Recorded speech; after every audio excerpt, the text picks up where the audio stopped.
you were on the C train. Yeah. And with your wife, Yep. and they surrounded you, and they took your iPhone from you. Yeah, I mean, they were all nipping at me, Right. and I was kind of fighting them off. And then one of them, as we were getting back on through the turnstile, one of them got his hand in, grabbed the phone, and Right. he At was some point, gone. you got to give up, because who knows what can happen. But I did go to the police yesterday. I mean, I called them But why that wait night. 2 days? No, 1 day. One and day. I followed the advice of the 911 operator. He's got an iPad, and on the iPad, it tracks where your iPhone is. He knows the exact location. The cop said to him, just you have to file a report, and we'll go get your phone. And you got to jump through their hoops. I mean, they don't. It's Their not like hoops. I mean, it's not like they gotta can make just sure- go kick down the door. Well, of course, because they got to make sure that you really own the iPhone. Yeah, They can't just you call them up. They just can't go get it. But for it's you. also a little minutia involved because it was at a train station, so now it falls under the Transit Bureau, and then it's this, and then this, and this. And I went to my local precinct, which is up here. All right. Do you have your iPhone back? No. What, you have an iPad. It tells you exactly where it is. It's still sitting in the same spot where it was. Where are and the police on this? they are now investigating, but you know. Investigating? Yeah. You mean you went detectives have been assigned and everything, yeah. and you gave them the location? Yeah, and they need to, in fact, come and collect my Metro card to double check where I was when I swiped it and all that other stuff. They're By really that time, going deep. the phone's going to be gone. As soon as the battery dies on the phone, you can't track it anymore. Oh, for Christ's sake. Well, I mean, look, I got Well, lucky. look, Teddy wasted several days. He did, but I mean... one day, Rob, one day. It was yesterday afternoon. And the I went reason to you didn't go to the cops right away because I you called were drunk. 911. It was like 10 o'clock at night, and it was Sunday night, and I just You were wanted too to. beat. Yeah, I was You just were like, I have to get up. You were wasted. The guy's like, the 911 operator was very nice, but they said, "Oh, we'll have to send a car over to your house," and I figured it would take hours. All right, so. well, keep us posted. Look, on I'm that. fine. It was like, we're very lucky. No, We're I know blessed, you're fine. I mean, but you should have your phone back. I'm a little sore here, but that's all right. What, they punched you in the head? I don't know. I don't know what happened. I don't know. Well, of course not. You were so wasted, you blacked out. Yeah. Well, Listen to me, my That friend. concerns me 7-on-1. more than the Piss. I'd have to say I did shit my pants doing coke in a pig costume. So where do you and Gary But stand? I do that because I think it'd be compelling for the show. Where do you and Gary stand? Well, I called Gary Friday. Oh, did you? Because I did. I felt bad, and You got heated. It did, and we had a good conversation. And look, I apologized to him, and I even said there's no need for you to apologize to me. Do We you had a think nice that's talk. the end of it? I hope it is, Robin. I don't know. I'm in a bad way lately. I had an issue happen personally that was kind of shitty, and when, this weekend? last week, and I don't know. Lately, getting out of bed, the depression has been like fucking.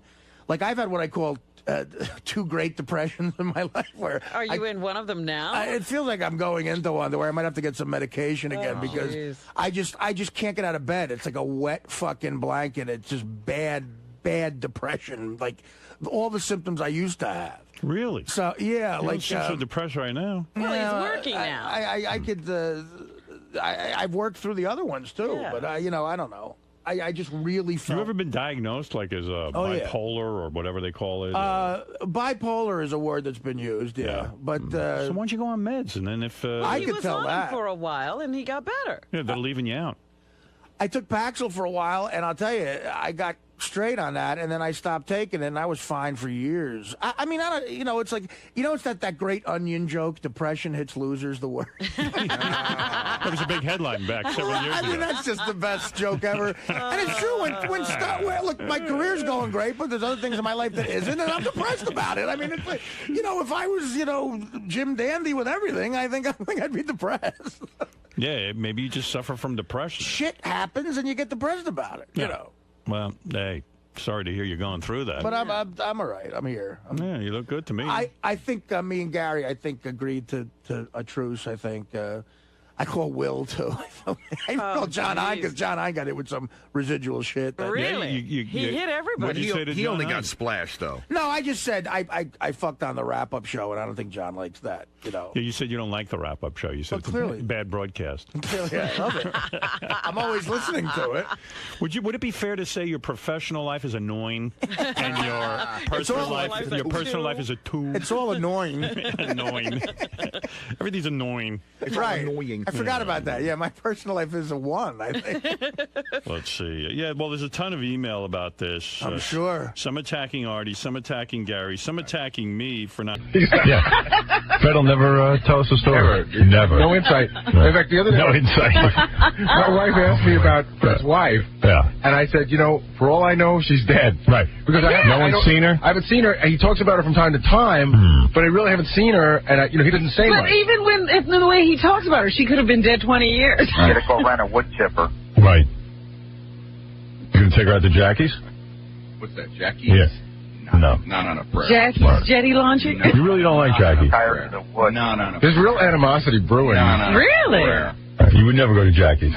Never. God, he used to celebrate Jackie's anniversary. You used to like Jackie? He used to go to Jackie's and not leave. It's different. But I'll agree with you. I don't like Jackie either. So. Who does? All right. I'm with you on that. There you go. John does. Maybe we don't communicate, but I don't like him either. Hey, bringing you two together. Jackie's bringing us together. You got to unify on something. All right. Jimmy, go ahead. Good morning, Howard. Good morning, my friend. I wanted to talk about the Laker game. Laker game. I didn't watch it. How was it? Was it great? I didn't watch it, but I heard what happened. Did Lakers cream them? The Lakers were down by a point with 2.1 seconds left, and then Kobe Bryant hit a jump shot. Wow. Yeah, it was a buzzer game. Wow, that must be a great feeling, huh? Winning shot from Kobe Bryant. Oh. Good game. Also, I wanted to find out about Rick Fox and Vanessa Williams. I heard that they had a kid. Do you know what they had? I think it was a girl. Was it a girl? Yeah, but like in China, they'll drown it in the river and hope for a son one day. Boy. Oh. Right. That's what they do in China, supposedly. They drown their girls. You can only have so many kids. Yeah, you're only allowed to have one kid. And if you have the wrong kind, what are you supposed to do? And it's throwing everything up because everyone's running around with boys. Yeah, I wondered about the people who are doing it. I said, who do they want their boys to grow up and marry if they're drowning all the girls? Yeah. Yeah. I guess they want their boys to be gay. Exactly. All right, listen, we got to take a break. I've spent too much time on the phones, and here we are at break time. We'll be back right after this. Should be very comfortable in here. Oh, a break. A break. Anybody? Jackie, leave Howard and Fred alone. I can't leave the room. I have to watch everything. Where's me? I want to leave before we break. All right, we're going to take a break.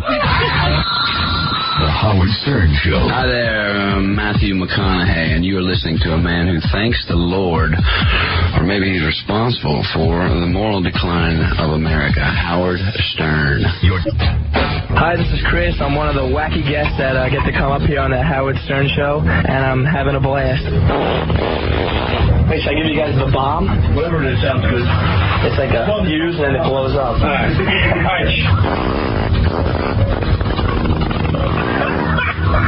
You're listening to the Howard Stern Show. All right. Thank you. That's a very nice performance. Jackie Penthouse Showcase Marley. His 4 Filthy Oleo CDs are all at Coconuts. Call 1-800-323-KING. Friday night, July 19th at the Montreal Just for Laughs Festival.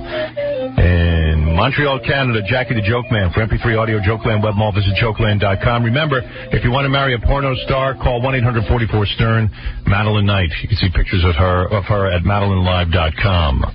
Okay, on our phone right now is Emilio Estevez. Emilio and Charlie Sheen are brothers. They were supposed to come in here and do the show. And why is he on the phone? Well, I don't know. I heard Emilio and Charlie were going to come in here. And then they were like, well, we don't want to be on TV or something. We don't want to be on the E! Network. Because the E! Network repeats stuff over and over again. And I tried to say to them that, look, I'm not the E! Network.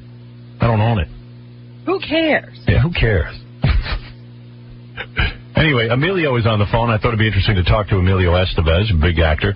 Good morning. Good morning. How you doing, Emilio? Good, man. How are you? Emilio is the, the normal one in the family. Well, if I could be considered normal, sure. I believe so. I think you are. Emilio Estevez? Yeah. Yeah. What about him? Doesn't sound like No, that's him. Well, it's 4 in the morning here. It's 4:15 in the morning. No, that's the real guy. Don't worry. I'm on the West Coast, man. That's him. Why do you mean he does it? How would you know what Emilio Estevez sounds like? I know everybody's voice. Yeah, okay. I have a special register in my ear. But Emilio and Charlie are like Dr. Jekyll and Mr. Hyde. Emilio is the guy who never got into drugs. Emilio is the guy who had a fairly normal life and it wasn't disgusted by, and was disgusted by Charlie. For many years you had a falling out with him. I don't know if I was disgusted. You were. I was upset. You didn't approve of his lifestyle. No, I didn't. And your penis doesn't rule your life. No. Well, that's not necessarily true. All right, so he had Demi Moore. And he had a baby. Hey, I got two. By a woman you weren't married to. That's right. 2 babies. Really? I got 2. Yeah, I have 2 teenage kids now, man. What kind of child support you got to put down? Oh man, you don't want to know. Really? No, it's painful. No wonder you're working. But I tell you what, in 4 years it's all over with. I'm counting down the months. Is that right? Yeah, but I have a feeling college is going to be more expensive. College is the big nut. Yeah. Cut him loose. Right. 4 more years, baby. It's like being in prison. And I bet you've got to pay a lot more money than what it really takes to raise a kid. Oh man, let me tell you. Because the judge sees Emilio Estevez and says, all right, buddy, you're going to pay for the nose. You bet. That's exactly what happened. It was a nightmare. I'm going to guess you pay at least, I'm just saying per kid, $15,000 a month. You're close. Yep, and that's an outrage. It's insane. Per kid? Yeah. That's enough to actually, whoever the mother is, for her to just live the high she life. doesn't have to work. She can be a stay-at-home But mom. I tell you what, the money faucet is getting turned off in 4 years. So. Right. Yeah. And so you can't wait. I don't blame you. The kids better just realize it. And you're saying you'll help your kids out, but you don't feel like... man, absolutely. But when you impregnate a young woman, doesn't mean you have to pay for her too the rest of her life. No more keeping the roof over her Yeah. head. It's called pseudo-alimony. You know, I had this conversation with OJ just a few years ago. It happens. So listen, man. I was really upset that we couldn't come in and do the show. Yeah, I had a feeling. What was this thing with E? Charlie and my gripe was with E, not with the show, not with your show. Right. But E has just been so horrible to both of us all over the years. Right. And we just thought, look, let's just do Howard's show. It'd be great, and let E just take a break for the day. Right. But they wouldn't have it. What has E done to you? Well, they put that, where are they now sort of thing, and that whole Brat Pack thing. It's like, leave it alone, man. It's over. Well, to E, you guys are a gold mine. There's not many guys who have the kind of rich past that you have. Well, that's Well, when Charlie and I found out we were going to be on the show, we were like a couple of schoolboys. You were happy. We were giggling, we were laughing, we were happy. And Charlie said, he's going to rake us over the coals. I said, yeah, but it'll be great. Right. And so what? Take it. You guys are tough. Well, yeah. You're tough guys. There's no question. Yeah, and besides, if you're here and I should get out of line, you kick my ass. That's all. You work me over. You're a big guy. I don't know if you remember, but we met a few years back. Where did we meet? We met at a hotel in Hollywood. Is that right? And I was with Paula. And that's right. I had to kick your ass. I remember that. That's right. He was married to Paula Abdul for a minute. Yeah. Yeah. Hey, were you banging her before Arsenio Hall, or she went to him after? Oh. I think I was a sloppy second guy. Really? Yeah. And then when she left you, or you left her, I guess, right? It was mutual. Yeah. When you left her, she went off with one of those Mark and Brian idiots. Well, didn't she go with John Stamos, too? She always Oh, yeah, she was always with John, but John got rid of her. Yeah, no, the John was Emilio before did. me, so I actually had sloppy thirds. Hey, Emilio, when you break up with a chick like Paula Abdul, do you have to pay her alimony, too? Well, we were married. Yeah. So you got to pay her also. It was unpleasant. You can't have to pay Paula Abdul. Yeah, didn't she have more? Well, no, you probably have more money than her. I don't know. That's a tough one. Yeah, it was rough. So, you're probably never going to get married again. It's not looking like it's in my future, no. Right. No, I'd marry you, though. You would? Yeah, you have more money than me. Not anymore, I don't. Maybe you can pool your money and have the lifestyle you used to have. Maybe if we pulled our money together. Right. All right, let me understand something. Because you've had a pretty good sex life. Let's get to that, and then we're going to talk about your... Don't worry, I know how to plug. We're going to talk about... I wasn't even calling for a plug. I was just calling to make nice. All right. Because my buddy John Bon Jovi called me and said, hey, man, you got a lot of problems with Howard. I said, oh, no. So I tuned in. Well, I was mad because you guys booked the show, and I said, oh, these guys are such pussies. Come on the show. Come on the E show. Who cares? E is not me. I'm not going to repeat the show 9 million times. I always hate that E argument. Yeah, I mean, that's like you would do an NBC show even though you didn't like certain shows on NBC. Sure. My show's cool, so I was We were worried how they were going to cut it, though, Howard. You know how like Charlie's happy to talk about Ginger Lynn, but he's not happy to see it cut. Him do a shot. I forgot about Ginger Lynn. I didn't. Right. I was about to bring her up just now. Thank you, Emilio. Right. You're welcome. I'm good for that. All right, so let me understand something. When you, to me, Demi Moore is one of the best-looking chicks I've ever seen on this planet. I would agree. I'm serious. But did you have her before she got her eye fixed? What do you mean her eye fixed? Remember, there's old pictures of her before she got her eye fixed. What was wrong with her eye? She had a lazy eye? Like a thing going on with that eye. Really? Yeah. I don't even know about this. Did you know about this? You didn't know. Oh, sure you did. No, I didn't. She hit all the old pictures? What do you mean? What was wrong with her eye? She either had something growing off her eye or the eye strayed. That was her. Something was wrong with that. She had a twin growing out of her face. So let me understand something. If it was a flaw, it was overlooked because she is, as Howard says, she's a beautiful woman. She's a beautiful woman. A pain in the ass, though, right? Not to me. Really, you liked her. How did you lose her? We were together for about 2.5 years. We were engaged to be married, and we canceled our now, when a broad like that, about two weeks before the event. Really? Because she broke it off, right? Yeah, we both did. We realized it just wasn't the thing to do. Was she screwing around with Bruce Willis at that point? No, they hadn't even met. And all your pack there, what do you call it, Rat Pack, were all teasing you at the time. I remember you took a lot of heat for that because when Bruce Willis's car was in the driveway at Demi's house, they'd call you up and say, "Hey, Emilio, guess what? Demi Moore has Bruce Willis at the house." Right. Isn't that true? Well, yeah, something like that. It was pretty close to that, yeah. That's unbelievable. That your friends would do that to you and humiliate you. I know. Well, he had reasons to call them back later. Right. Yeah, they all screwed up. Yeah, Rob Lowe, man. You got him back, right? Yeah, right. Right.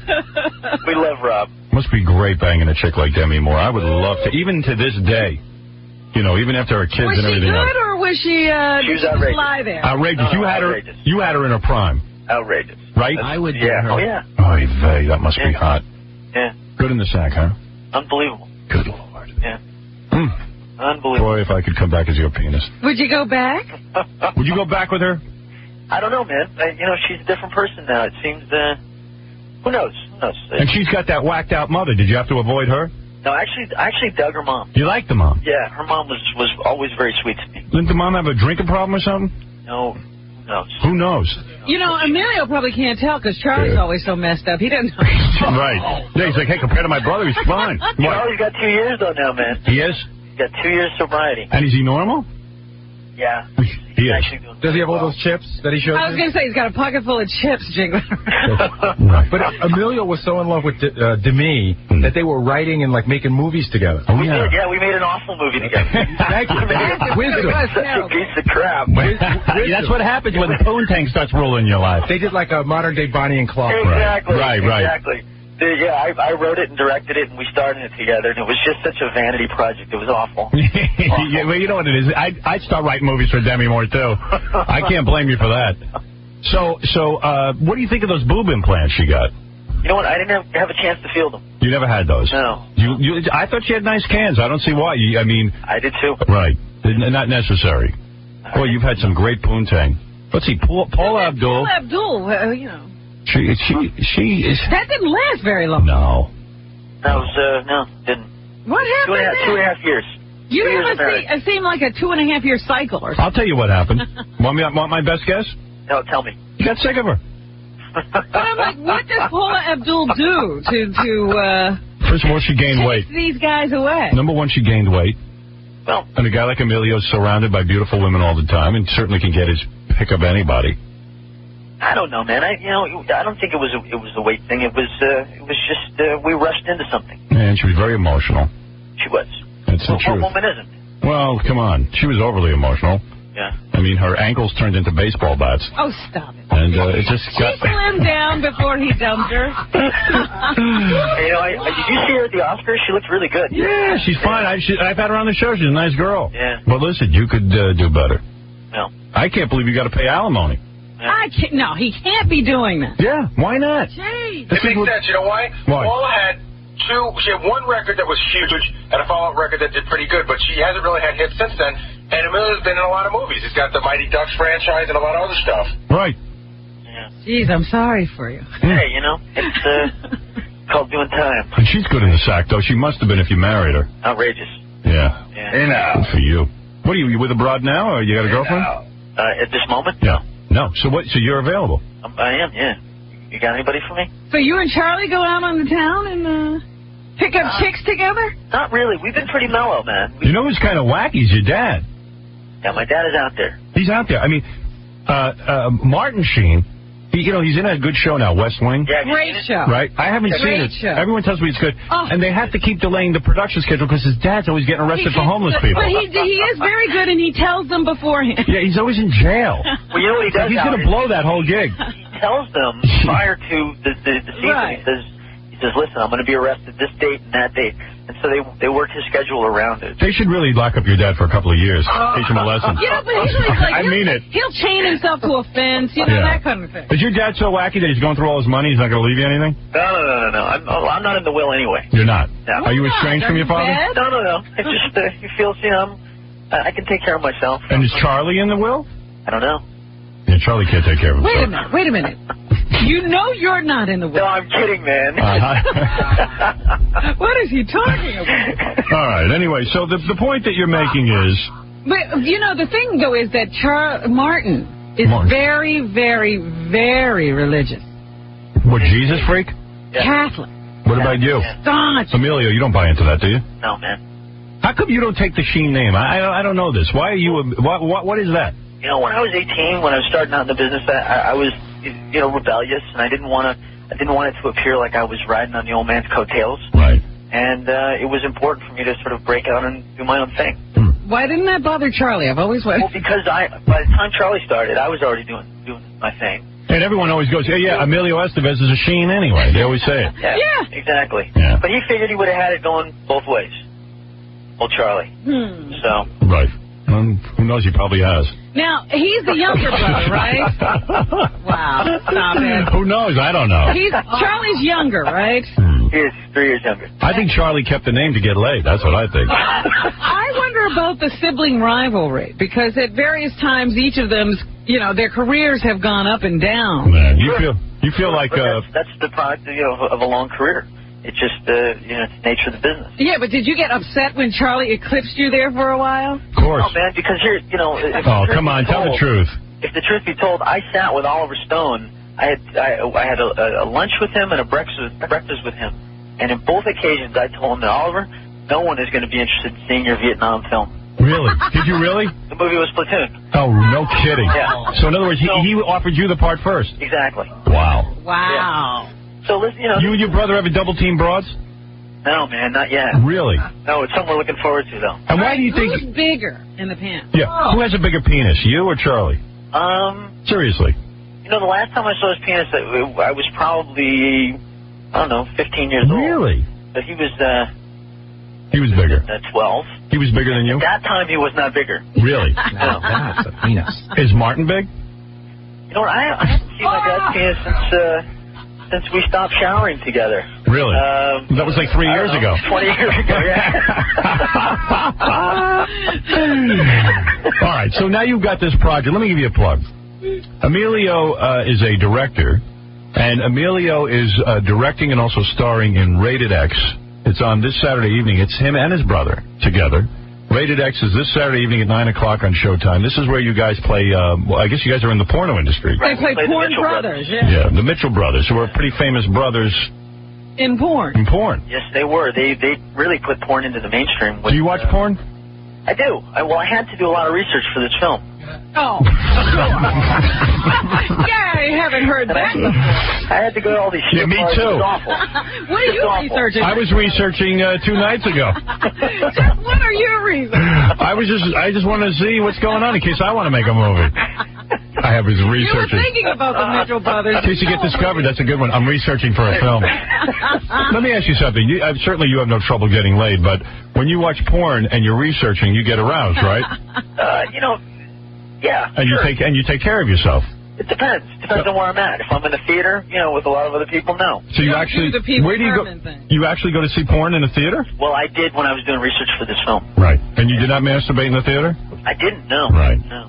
I got aroused when one of the gals was, writhing on my lap. Where was that? I took my then girlfriend with me to this I think that's barrel. the set. Oh, I see, on the set. Yeah. Well, no, but when you're watching porno, you can write off the Kleenex as a business expense, right? You can, Yeah, sure. You see, I've never been able to do that. You know the amount of tissues I go through in a week? I love porn. I love it. By the way, the show got very good reviews. Yeah, it's what I understand. I understand the Post really liked it. 3.5 stars. That's cool. And my mom liked it. Well, there you go. Now, who is your mom? My mom? We never hear about her. What is she? She's not famous. She's some broad your dad knocked up? On his way? Listen, exactly. On his way. As a struggling young actor.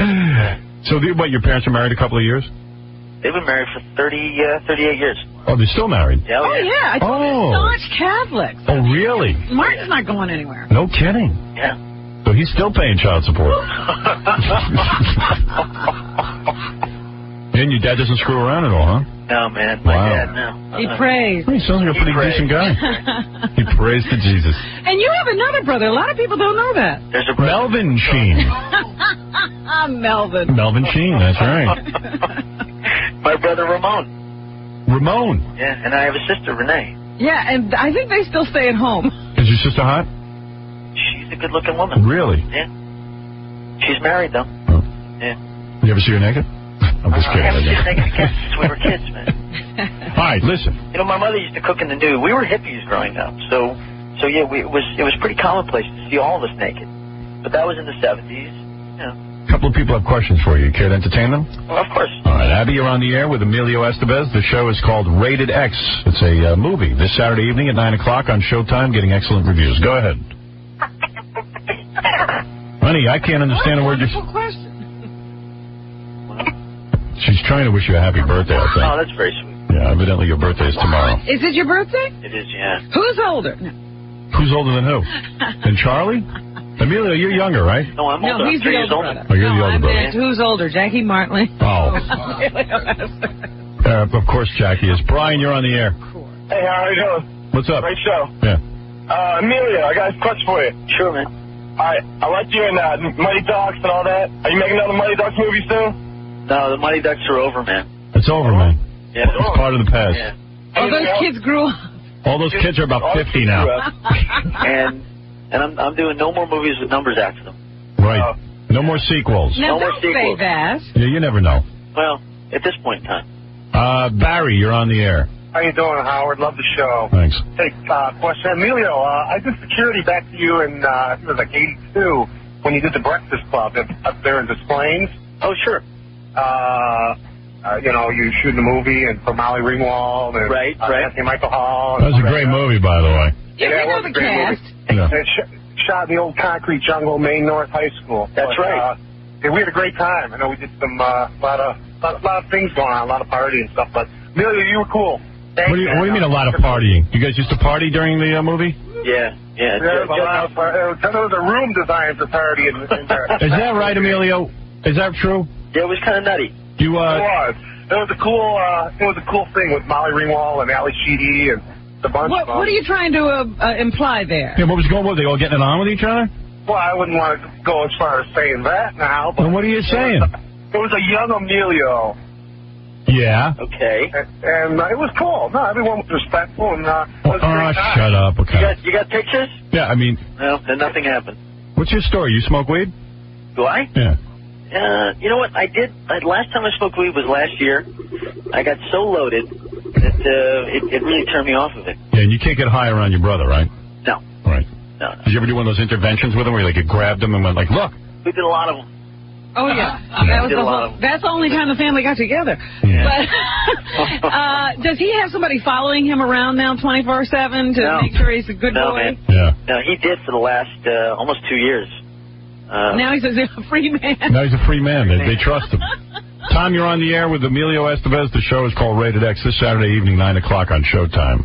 Yeah, hi, Emilio. How you doing, man? Pretty good. How come you and your hooker-getting brother are such big pussies? Why don't you get some balls and be a real actor and go on Howard?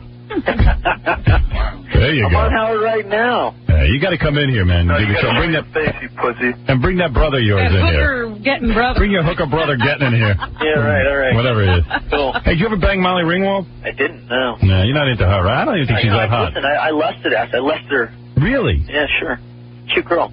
Really? Of course. Didn't you? No, never. You know, I just showed my kids. And 16 Candles? I showed my kids 16 Candles the other night. We sat in bed and watched it, and they loved it and everything. But they were even like, "Hey, Molly Ringwald's kind of ugly." And I said, "Yeah, she's not real. That's what made those movies good. She wasn't like the hottest chick on the planet. She wasn't a drop-dead gorgeous. Yeah, it was believable.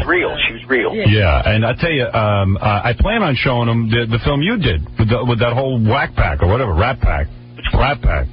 The one, you know. St. Elmo's Fire? Yeah, I'm going to show them that. They'll love that. That movie doesn't really hold up anymore. It doesn't? It was Breakfast a very... Club holds up. Yeah. Breakfast Club's a good movie. And what happened? You were in Mission Impossible with Tom Cruise, right? Right. And I got killed. What's his problem? I don't know if he has one. You're not into Scientology, are you? I'm not. No. Not my thing. Jesus is your thing. I walk this earth on the strength of my own 2 legs. All right. You know what I'm saying? All right. That must hurt your father. Yeah. Sherry, go ahead. You're on the air. Yeah, I want to ask Emilio if he's Mexican. I'm Spanish. He doesn't want to say he's Mexican. He's Spanish. You know, if you spelled my last name with an S, it would be Mexican, but it's with a Z. And he's Spanish, but he's as Spanish as I am black. I mean, you're hardly Spanish. My grandfather was from the north of Spain. Exactly. Yeah. You know what I'm saying? He's as Irish as a guy whose name is O'Connor. Exactly, Robin. Why didn't your father keep his family name? Do you know? Well, I do because... Yeah, because he was He embarrassed. wanted everybody to think he was Mexican. Right, he wants to get work. He didn't feel like doing gardening work. Back in the 50s, it was a tough time for Latin, especially he didn't look Latin. In the 50s, it's different today. You could be Andy Garcia or Salma Hayek or one of these people and even have an accent. In fact, you can be Jerry Smith and change your name to Like Ricardo Montalban couldn't hide it because the guy never figured out how to speak English correctly. But his father could get work, so he changed it to Sheen where he wouldn't be typecast. That's right. Otherwise, he would have been the bartender in every movie. Okay, thank you. All right, goodbye. Now, when you're Jerry Rivers, you change your name to Geraldo. Right. That's right. All right, listen, Emilio, it's sort of brave of you to call in, but next time you should get your ass in here with that hooker-loving brother of yours. Come in here and Now, did you know he was hiring hookers? Then why does a guy like that have to hire hookers? Is it just... Have you ever hired hookers? Yeah, what about you? No, man. You never banged a hooker? You never paid for it? You don't have to pay for it. I never understood it, but no emotional commitment. I kind of dig that. Who's the best piece of ass you ever banged? Was it Demi Moore? She's right up there. No kidding. Yeah, gotta tell you. That one you took hard when she broke up with you, huh?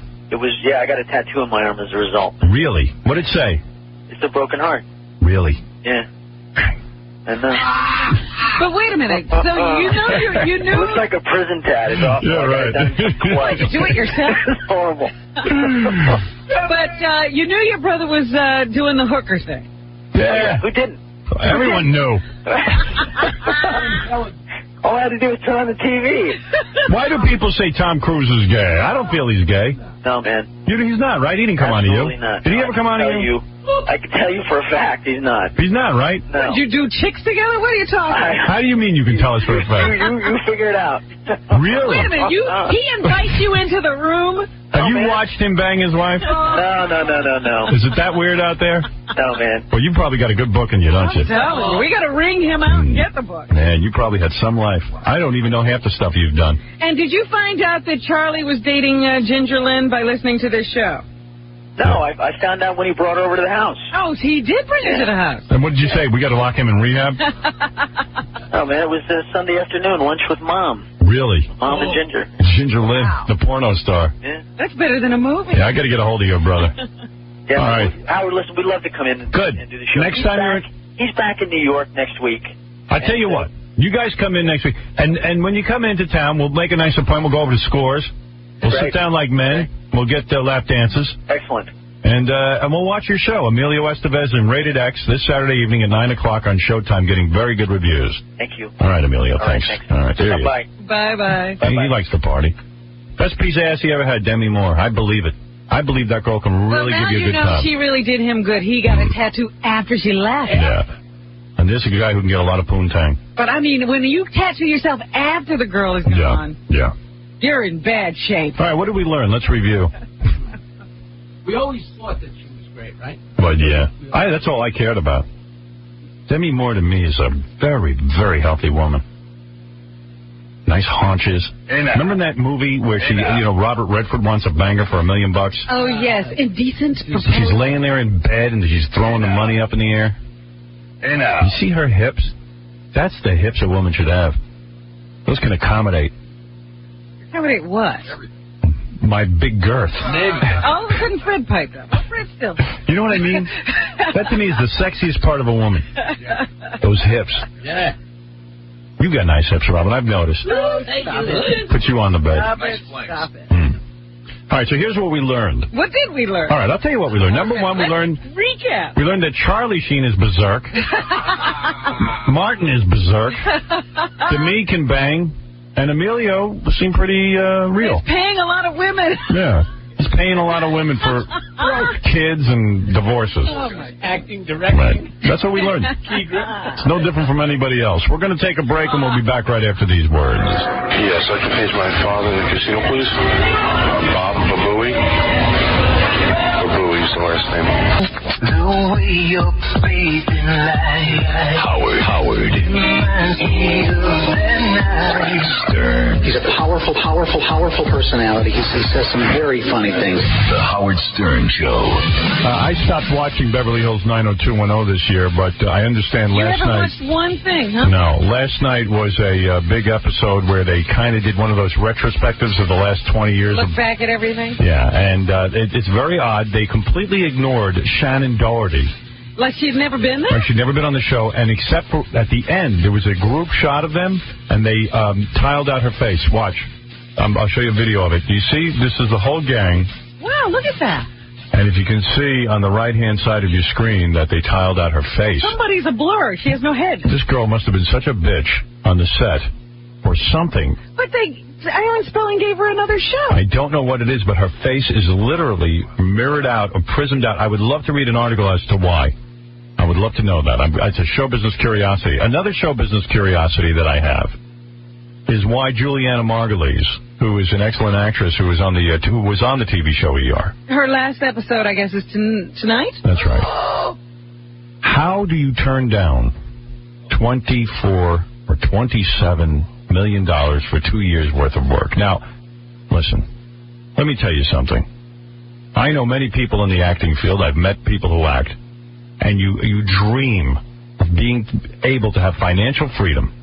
Maybe she already has it. And you dream of great parts. I don't watch the show ER because it's on past my bedtime. I never got into it. I probably should have taped it. People tell me it's great. But I don't watch medical shows because they're way too realistic anymore, and I'm too depressed already. But $27 million in 2 years. I have been dying to interview Juliana Margulies, and now I have the opportunity. Juliana, hi. Hi. How are you? I'm good. Can you hear me okay? I'm in Prague on my cell phone on location. So if we break up, I apologize. No, so you left ER to go work in Prague?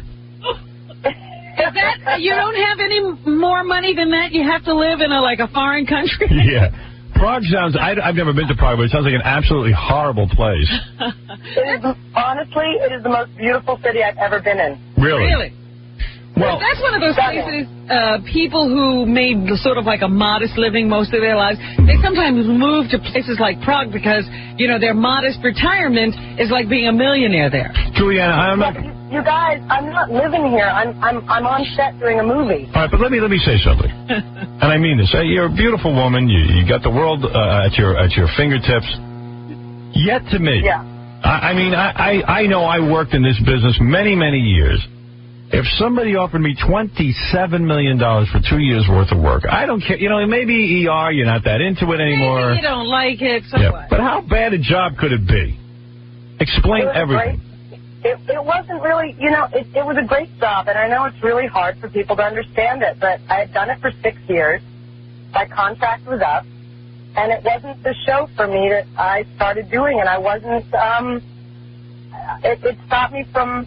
it's 9 months out of the year, and it's a great gig. I don't want to, and I'm happy for all the people that stayed, but for me, I need to move on. Well, let me ask you something.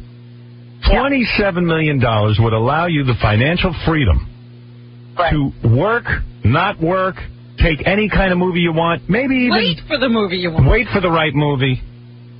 Right. And let me say 2 words. McLean Stevenson, Suzanne Summers. You know what I'm saying? Thanks, Howard. No, I don't mean that. I'm just saying that $27 million would provide you with the ticket that every actress dreams of. The ability to say no. Now, are you financially set for life already? Well, I've been working hard on the show for 6 years, and it's not like I've I've got money. I'm fine. You are. I don't have $27 million. With 27... I've been making steady good money for 6 years. And I couldn't be a monetary decision because I wasn't happy anymore. With 27, so I didn't want to be a sad rich person. Really? Miserable. 2 years. It would have made you unhappy to be on ER for 2 more years? Yeah. It Really? would've. Really? Yeah. Who are your advisors? Smack them. Believe me, it took me a year to make the decision, and every single advisor I had said, "Are you out of your mind?" You know, I was so shocked. I was so shocked by what I read that I went back and I really researched your past to try to find a clue. Oh, did you? Yes.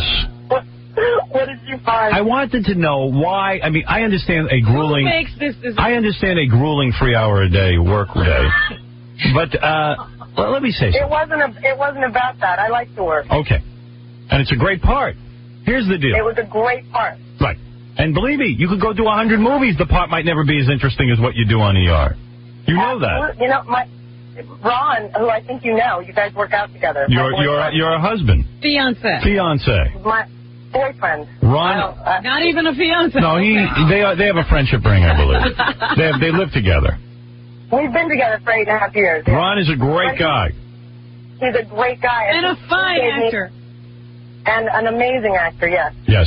But he said to me, you know, when I was going through it all, he was like, "Oh, you know, you won't be able to. You could do anything you want now with that kind of money." And he really played devil's advocate for a long time. Well, of course, he would be a recipient of the money as well. He really wanted you to do it. Of course, he wanted you to do it. He hit the lottery. And what? It would have been great for him too. If you were my girlfriend, I would force you to do it. And then I'd come home miserable every night. You know what? It's something that people can't fathom. So, in all honesty, it was incredibly difficult to make the decision. But I'm really happy I did. Listen, I got out of it. Ron was on ER. Yeah. And he left for a failed sitcom.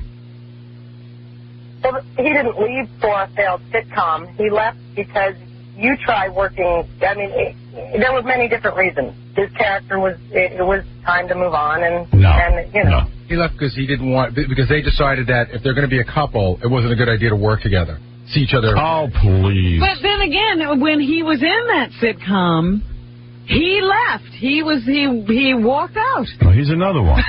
But the two of them are perfect together. Yeah. They make the same It's a great match. One of Juliana's advisors, when you talk about who her advisors were, was finally she went to her dad. And she said, you know, Dad, what should I do? And he said, follow your heart. And so he's the one who sort of said, it's okay to leave. Yeah, but your dad, I was looking in your past. Your mom and dad. Howard. Yes. Yeah. Your mom and dad split up when you were very young. Yeah. Okay. Your mother was a hippie. Busy running around in a van with you and boyfriends and everything. She thinks you can live without money. Right. Hippies are the worst parents. Because, see, my father, if I went to my father and said, Dad, what should I do? They're offering me $27 million for 2 years' worth of work. You know what my father would do? Oh. My father would beat me up. You know, I would hear him yelling from... My father would yell at you. You moron!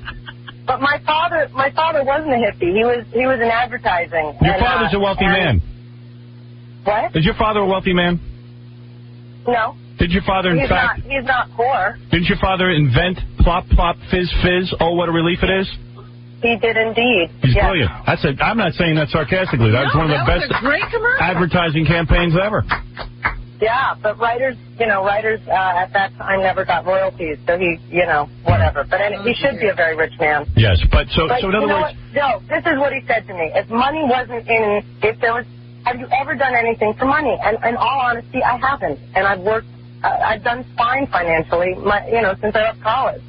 And the fact is that I'll still make money. I don't know if I'll ever make $27 million. Right. But I wasn't happy there. And Listen. If I got hit by a bus, this is how hello? Yes.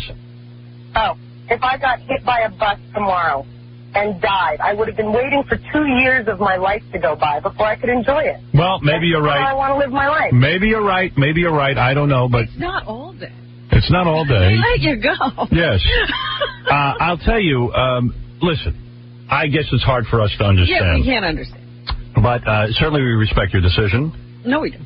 Actually, we don't. But but I'm trying to be nice. Now, let me ask you something. Why don't you? What is it? How much is enough? There isn't enough.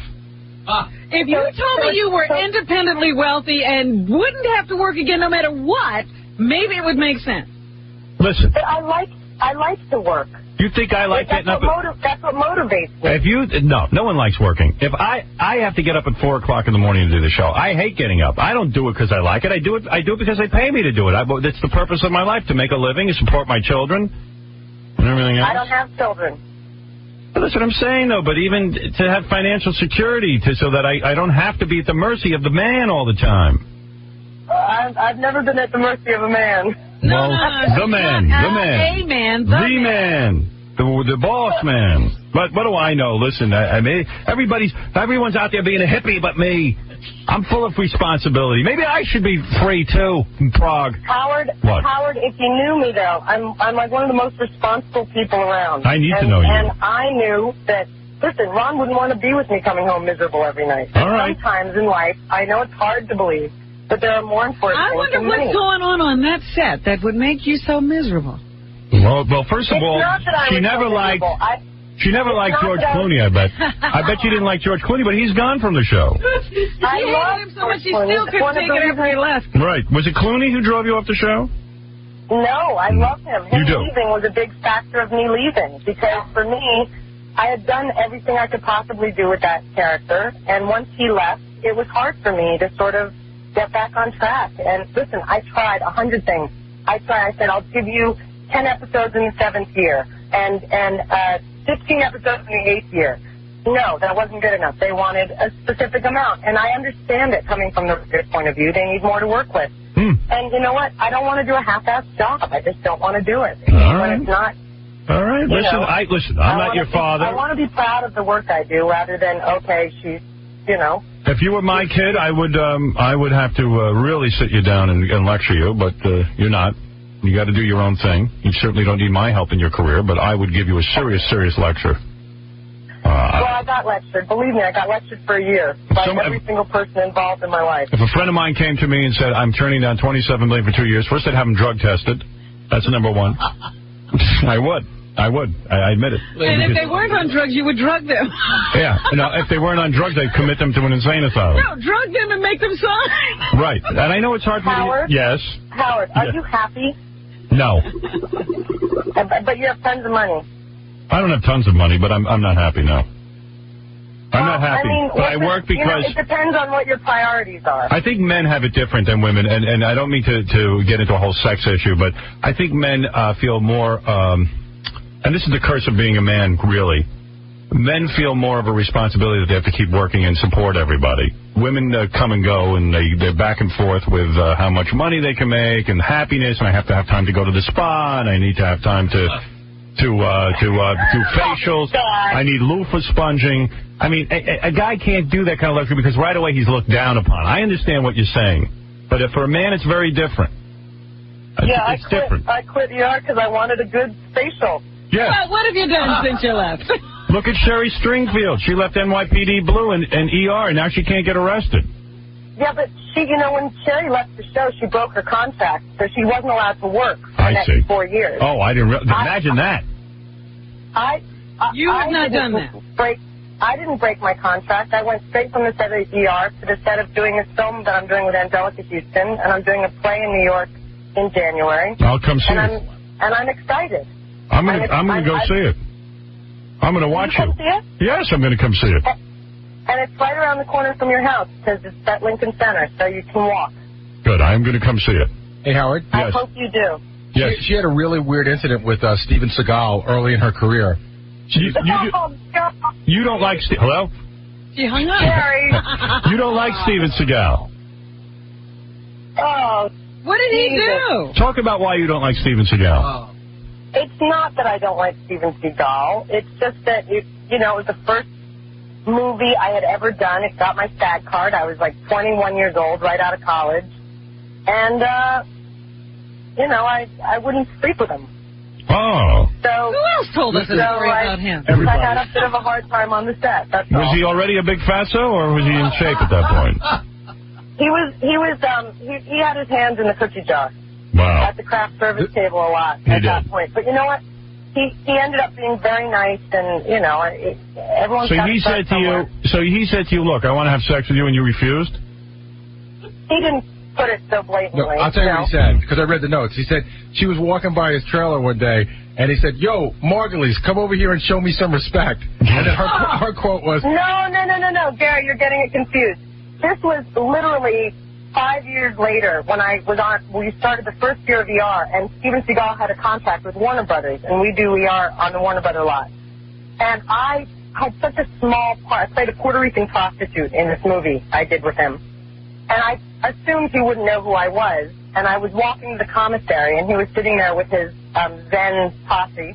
Right. And he yelled out, "Margulies, come show me some respect," because he felt that he started, the career. Your career. Howard, can I say something funny? Yeah. That was the weird incident I knew about. Him wanting to sleep with her? I didn't know that incident. Well, how does he tell you he wants to sleep with you when you're in this movie? First of all, you're talking about like 9 years ago. We don't care. You know what I mean? We don't care when it happens. And Steven Seagal is notorious for, any actress on the set isn't, you got to be strong, man. You got to like. Did he flash you at all? No, he was. Once he knew he didn't have a chance with me, he was a total gentleman and lovely. Does he actually know karate? I don't know. Right. And did he offer to share his Oreos with you, his cookies? No. All right, there's one other fact I got to ask you about, because I'm reading your bio. There's one thing that really... I'm so glad I'm in another country right now. I'll never be able to live this down. You know what? I read one thing about you that is so fascinating. Your parents wouldn't let you watch TV as a child. I think that is such a mistake. But you turned out all right, I guess. Wait, and why do you think it's a mistake? Because, in other words, every kid watches TV. As soon as you take your kid and you exclude them from something that's part of pop culture, first of all, people assume TV is bad for children. I grew up on TV. Look at me. All right, scratch that. No comment. All right, well, anyway. All right, listen. Tonight is your final episode of ER. Wait a minute, do you watch television now? No, she could see she hates television. She's leaving it. No, that's not true. I think there's great things on television, and I don't think it's right to have a child not watch it at all, because then I became obsessed with it, When I'd go over to a friend's house, I'd sit there and watch all day. It becomes forbidden fruit. Parents. It becomes forbidden fruit. And whenever, it's like parents who don't let their kids have any sugar. I knew a parent like this. Rock and roll. I literally knew a parent that used to tell a kid, you can have a piece of chewing gum, but you can hold it in your hand and chew it with your hand. Now, they would not let their kid eat any sugar. I don't want to say. They're in jail now. It's even cooler to make them hold it in their hand. It is very cool, and it's the same with TV. But everything in moderation. You know what? Not watching TV, I played instruments. It's like I read nonstop. And also, you have to understand, I grew up half of my life in England, so it wasn't that much. Oh, TV there is terrible. Yeah, you wouldn't even want to watch TV in England. Exactly. There was 4 channels, and it was all bad. So it wasn't that. So you're one of those intellectual chicks. You like to read and stuff. I could dig that. I could dig having. I could dig having like a chick like Juliana Margulies in my life, and like she's in my apartment and she's like reading on the couch. How are you going to talk to her? You don't read. I don't have to talk to her. I just like to have her reading in the house, like an ornament. Oh, jeez. And then I could walk by and see her reading. Yes, that's my Juliana Margulies. Yeah, I'd be like, hey, honey, you need a glass of water for your book? You're reading. Yeah, I think I'm giving you the wrong info. I also like, I'm an adult now, and I own televisions, and I do watch television. Do you like to smoke a little weed? No. That's a yes. Howard? Yes. Howard, no. Right. Let me actually no, but I think it's mostly because when I was really young, I lived in Paris, and my mom and it was like a kind of a wild, crazy life. Like we lived in a van for 2 months. And called her boyfriend. So your mom. In the summertime once we traveled from through the coast of Spain all the way through France in a VW van with 7 people. And a boyfriend that looked like, I still don't know his name because he just looked like Jesus Christ, so that's what we called him. And your mom grew up.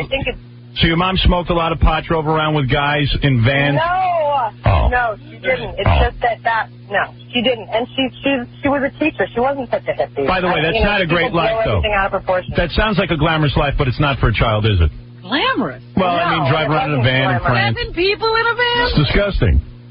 And they opted to pick up 2 hitchhikers. One had a twitch. All right, listen. Tonight is your last episode of ER. Yeah. You can see Juliana Margulies tonight on her final episode. And you swear this is your best work? By the way, there's I would never swear that, Robin. there's a lot of people on the phone who agree with your decision, by the way, to leave. Let me just hear from one or two. See really? Yes, Jeff, go ahead. Yeah, hey Howard, hey Juliana. I think what you're doing is great. I just $27 million. He's an actor. Yeah, I'll tell you though. No matter how much money somebody offers you to do something, if you're not happy doing it, it's. How unhappy could she be? How unhappy could she be? It's acting. There's a construction worker out there who's never had. What is your name? David Caruso. $27 million gonna do, you know. All right. There's a construction worker out there who's never liked his work one day in his life, and he still has to go there every day. Of course. George, go ahead. Howard, you know what it comes down to, man? You're going to be an old, miserable bastard like your father, and you're going to look back in your life with all your money. You're going to be like, you know what? What money? I'm a guy. I got to work. You should see these. I got kids. Nothing. This girl has more balls than you do, right? Ah, come on. $27 million. I like you, man. Put your sack right in Howard's mouth. $27 million. $27 million. You're lying, sir. If they offered it to you, you'd take it. I'm not that miserable. Miserable. Get out of here, you rotten fink. But Howard, isn't there just like a little part of you, just a wee little part of you that sort of says, hey, you know what? That's a great thing. No. Not at all. It's all monetary. It's all about money. No. Listen. It's not like they're going to pay you money to go dig a ditch. Paying you some money to do things you don't really do. It's not the worst job in the world. You got a trailer, you got food. I mean, they cater to your every whim. You do your hair. Listen, you get up in front of the camera from a script. Fantastic work. You're blowing this out of proportion. I was never miserable on the show. I loved doing that. There you go. There you go. Take it. Take it. Hey, let me finish. 2 more years of it, and I would have been. You don't know that. Bad. No. Yes, I do. You would have been fine. Because I do. It was too much to do. You either understand it or you don't. So it's I don't. I understand that she also turned down a lot of money to make a movie. She turned down $1 million. What are you talking about? You turned down $1 million to make a movie. True or false? Oh God. That's true. It's not. Yeah. Okay. But if you knew what the movie was. What was the movie? What was the movie? I'm not going to tell you. You have to. Shakespeare in Love. You must tell us. You have to. It's in the rules. You must do it. You can't do an interview and not tell people what the movie is. So that's not allowed. You're so wrong. No, that is not allowed. And it was a long time ago, and you know what? I turned that down, and I did fine. The movie was. I'll tell you the name of the movie. All right, what was the movie? Face Off. Is it or not? No. Yes, it is. No. Yes, it was. It was Face Off. Yes, it well, was. I can understand not wanting to work with John Travolta. What was the movie? Striptease? Really? No, it wasn't that movie. But anyway, it doesn't matter. Tell me the name of the movie. Because I did. You have to. My general manager came in and said you have to tell the name of the movie. Breaking rules. You're breaking. Now you're going to get me fired.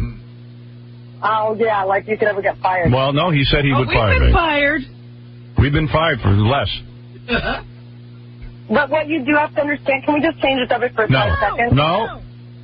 I'm telling you, if you don't tell us the name of the movie, you have to pay for the phone call. I'm already paying for the phone call. Was it Mighty Ducks 4? What is the big deal to know the name of the movie? It was a long time ago. It's all right. Yeah, okay. Can I just give you... I'll give you a hint, and you can figure it out. All right, go ahead. Okay? Yeah. It was about a reptile. A rust pile? Jurassic Park, Howard. Jurassic Park? Why would you turn down Jurassic Park? Oh, the Anaconda. Oh, you turned down Anaconda. Yeah. Oh, that was fun. Yeah. I'd still take $1 million for that. That was fun. Come on. I like when that snake eats that chick. And that bad John Voight. Of John Voight. That was great. All right, maybe I would have turned that down. John Voight's not turning down anything. I've turned down movies. You're right. I would turn that down, too. I wouldn't want to be in that. Look, you know, everybody from that movie has gone on to do fine. That's right. But I do have to tell you, just let me give you a little, when I met Ron, he listened to you all the time, and I never did. I like Ron. And I got so addicted every morning when I would drive to work, I'd put on Howard Stern. And I was missing New York, and it's such a great show, blah, blah. If I got to work in a half hour, your bloody commercials would be like a half hour long. Well, listen, the whole thing. Someone's got to pay for the show. Yeah, you know, we're not like you. We're not like you. We want to get. We ain't no hippie. Anyway, I just want you to know you were in the makeup trailer every day on ER. Well, let me tell you, it's an honor to hear you say that, and also your lover Ron is a great guy. And by the way, I've seen Ron in the locker room. He has an anaconda in his pants. Really? That's why she had to turn down the music. Please, Ron. I'm no fool, baby. Ron is hung very well, isn't he? He's a good guy. Yeah, he's got a lot going on in his pants. How do you see that? He's in the locker room. I take a look. I mean, he's walking around. He's nude. Really? Yes, of course. Invite me to your locker room. I've seen his Johnson. Do you know that he used to box he was a Golden Glove boxer at Madison Square Garden. Honey, every guy tells his chick he was a Golden Glove boxer. I told the girls that too. Nobody knows the Golden Gloves, where they are, who's in them. No, I see Ron hitting the bag once in a while. Yeah, I've seen bells are hitting the bag, okay? Ron punched me in the balls once. Robin, you met me and Ron. Yeah. All right. And Ralph, how long are you going to be a little mean to us. How long are you going to be in Prague without Ron's wiener? He's finishing a movie in New York. He's in New York right now doing a film, and he's coming in 2 weeks. Okay, very good. Listen, she says that Ralph was mean? Yeah. Oh, yeah, please. we were so excited to meet you guys, and we turned around, we're like, oh, hi, because we're huge fans of the show, and Ralph is sort of all pissy or something. Yeah, well, he thinks he's a celebrity. Yeah. He's a nobody. Juliana Margulies, you're a lovely woman. Thank you. I'd like to meet you in person one of these days. Oh, I would love that. I'd like to meet you. Come see the play. I'd like to meet you. Juliana, I heard you had a good session with Kira Sedgwick and heard we were lesbian lovers. Yes, I did. Juliana, let's not bring that up. Juliana Margulies tonight on her final episode of ER. Tune in. Thanks, Juliana. Okay, bye-bye. Well, there you hear it. A woman who turned down $27 million. If they told you that on Ripley's Believe It or Not, you wouldn't believe it. Yeah, they said, is this true or false? You'd say false, of course. $27 million. And to those asswipes who called in during the interview, they're going to be laughing a few years from now. $27 million. Come on. How many hours of work would it take you to make $27 million? I'm telling you couldn't work that much on ER. There's too big a staff. It's a break of a lifetime. Take the money and run. We'll be back right after these words. He's kind of handsome there. Oh, he's a good-looking guy. He cut his hair. He looks good. But anyway, I turned that off. So, I love that song, but the video, the Foo Fighters video for that song where Dave Grohl is an airline pilot and he plays all the... I like to see a band perform. I don't like the video. No concept for you. Don't do a concept. Just perform. I would love to see them play it. That's why I'm having them in here. They're going to play that song for me live. I don't really even want to see him dressed up as a woman. I don't even want to see a guy dressed up as a woman. It bothers me. All right. That disturbs you. Yeah, I don't need that. Do you see where this... Casey was telling me about this. You know the song I like from Blink-182, Adam's song? That a kid who went to Columbine, he committed suicide to this song. It's a song. Basketball player? Yeah, it's a song about suicide. Yeah. Howard, he wasn't just the kid who went there. He actually was, like, inside and saw a bunch, even though he didn't get shot, he saw a bunch of his friends get killed. Yeah. And he put on the song by Blink-182. Let me see if I have it here. Wait, hold on. I'm not sure which CD it's in. CD 2, yeah. Hold on. There you go. This one. He put the song in on a continuous loop and hanged himself. Over and over, yeah. Because the song is about a guy who hangs himself. Yeah, he's saying, sorry to all these people and goodbye. I always liked the song, but I never listened to the words. You had to tell me it was about suicide. I didn't know. I know. And then when I listened to it one time, I said, this is about suicide. I never thought I'd die alone. I laughed the loudest who would have known. I traced the cord back to the wall. It's too creepy. Yeah, Kenny. Yeah. What's up? Hey, Howard. Yeah. I just want to say something about, the other day I was listening to the show after Will Pendarvis comes on. Yeah. And, this song, I guess someone came in and wanted to request this song to be played. And I didn't know about this whole suicide thing, but he explained about the suicide happened over the weekend, blah, blah, blah. And he said, I got a bad feeling about this. I'm not going to play the song because, he said some crap that, I'm an adult and I can understand that it's about suicide, but I don't know how a kid's going to feel about that. No, the songs don't drive kids. Will's wrong. Will's a nice guy, but he's wrong on this. For him to take, what kind of stance is that for, a DJ to take? And then, by the way, dude, listen to me. Yeah. I'm a radio guy, okay? Yeah. Here's what happened. The song probably isn't on the playlist. Mm-hmm. So someone calls up and requests it, and Will goes, hey, man, I'm not going to play this because, Gotta have a reason. it makes him seem like he's a rebel and he's breaking the rules. It's just not on our playlist. That's all. All right, dude. Don't get all carried away. Nobody's for real. It's not even that I like the song. Nobody in radio takes a stance. And if Steve Kingston tells Will Pendarvis to play a song, Will's playing it. Yeah, I know. But it was just the way, 5 minutes later, it was, Limp Bizkit songs with the F word, barely cursed out. And so he's really trying to say he's got it, about trying to protect kids. It was just a dumb stance. It sounds like something Steve planned out with Will. Yeah. No offense. I hate to be so jaded. Here's what we're going to do today. Here's what we're going to do. By the way, we're taking off this song, Blink-182, off the air. People are burned on it anyway. Yeah. So go on the air and say you won't play it. I wouldn't be surprised if Steve's the one who made the call request. Yeah, right. I was going to say an intern was in the other room making the call. Yeah, hi. I'd like to hear some Blink-182 Adam song. Hey, man, I'm not playing that song. I don't care what the station says. I'm not playing it, man. I'm going to kick some ass here, man, because you know what? For once I'm taking a stand, and I'm not going to play a song about suicide. Well, you guys are the best, man. K-Rock, 92.3. Limp Bizkit. Limp Bizkit. F you. That's a Jesus band, Tyron. That's how it usually works. I know, I've done a few things like that. It's General Kingston, I think, doing it from the room. Did you hear about this dude who's going to sue Millionaire? No, what for? He's suing the TV show, Regis' show Millionaire, because he's a Mensa dude. He's one of these brilliant guys. Yeah, he says Millionaire's wrecked his life. He can't even go back to work since he's been on it. This is the greatest story. Okay. All right, here it is. A former contestant who says the show cheated him and ruined his life. The guy's name is Robert Gelbman. He's 34 years old. He lives in Palm Beach, Florida. He's filed a $2 million suit against the show in Manhattan Supreme Court. Hopefully they'll throw this thing right out, but you never know. Judges are whacked. Judges love cases. What could they have done to him? All right, here's what they did. Okay? First of all, he's pissed that he got wrongly eliminated, he claims. All right, here was the question. And this guy, he says, the question was ambiguous, it was vague. It could have been answered one of two ways. This is what he claims. He goes, it's become my life. I want to be vindicated. Come on. I've lost sleep. Please. What is he carrying on about? Well, what do you think? All I think about is that question. I just think about it over and over. Okay. All right. Okay, here we go. Here's the question. Beginning in January, which of the following signs of the zodiac comes last?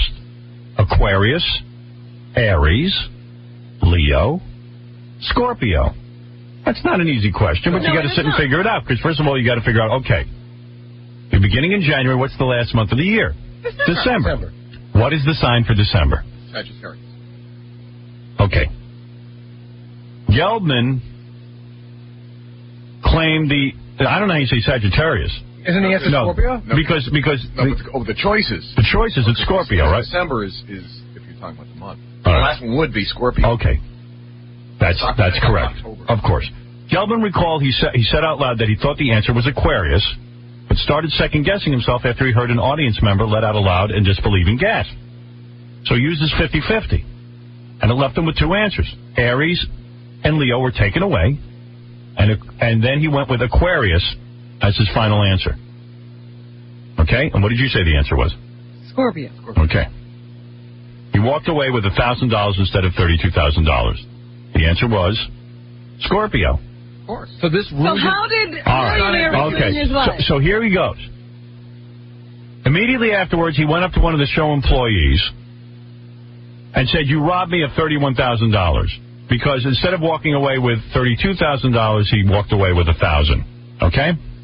He says, officials of the show said that he was wrong because the sign of Aquarius spans from January 21st to February 19th and Scorpio from October 24th to November 22nd. So how are they wrong? Gelbman says he answered the question according not to the calendar year, but to the zodiac cycle, which begins with Aries and ends at Pisces, and where Aquarius comes after Scorpio. Well, he might be technically correct. They asked the question and framed it with the word January. He said the question would have been clearer if it had said according to the calendar year, or if it had said beginning from January instead of beginning in. What? Now, Come on. because they say beginning from, and oh, come on, that's ridiculous. And for this, people are tormenting him and he can't sleep. Right. Like who even knows? And if he's owed $31,000, why is he suing for $2 million? Because of all his pain and suffering. Right, he can't sleep. He said, yeah, he lost it. You know, when I can't sleep, I deserve $2 million. He said he tried to handle his beef without lawyers like a gentleman. And it's when they didn't return his calls, I guess, he just basically got pissed. But luckily, once all this goes public, people will think he's less of an idiot. Yeah. In other words, now he's telling everyone who didn't see, like I didn't see it. Now I know about it. Here's what he says. A Menza guy would be smart enough to let this go. He says, a settlement was not agreed upon. The show turned him down. He wants now $1 million in damages and $1 million for emotional distress. He says, quote, I've been out of work since the show and haven't been able to get a job. Yeah. That's crazy. He lost his job? That's right.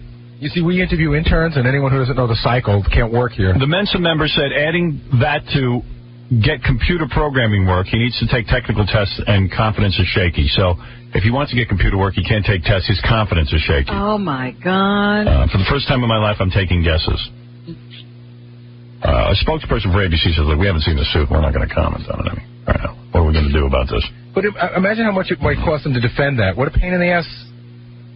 Well, he's hoping to get a couple of bucks. He's hoping it costs nothing. In a nuisance suit. You know, it's a nuisance suit. And the judges in this country would be a little more aggressive. They would dismiss nuisance suits. They don't do it anymore. They like it. For some reason, they see everything. Because, listen, they're all going to go off into private practice and hope that their nuisance suits get filed. You know.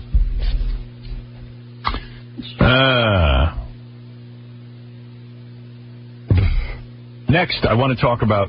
Yeah, what is it? I was going to ask you if we could talk about that the giveaway. Okay, I'll get to that, and then I want to play the tape of Rick Rockwell, the guy from Who Wants to Marry a Millionaire. What's he doing? Oh, we interviewed him. Oh. Boy. Just two of them have milked the piss out of it. Oh, isn't it unreal? Unreal. I couldn't care about either one of them. Darva Conger getting $1 million from Playboy? You think it was $1 million? I heard it was $400,000. Did you? Yeah. That's still too much. Still too much. Somebody pay me for my pain and suffering. $5,000. Cares about seeing that squaw? We should sue them for duping us into thinking we were seeing a real marriage. Yeah, fine.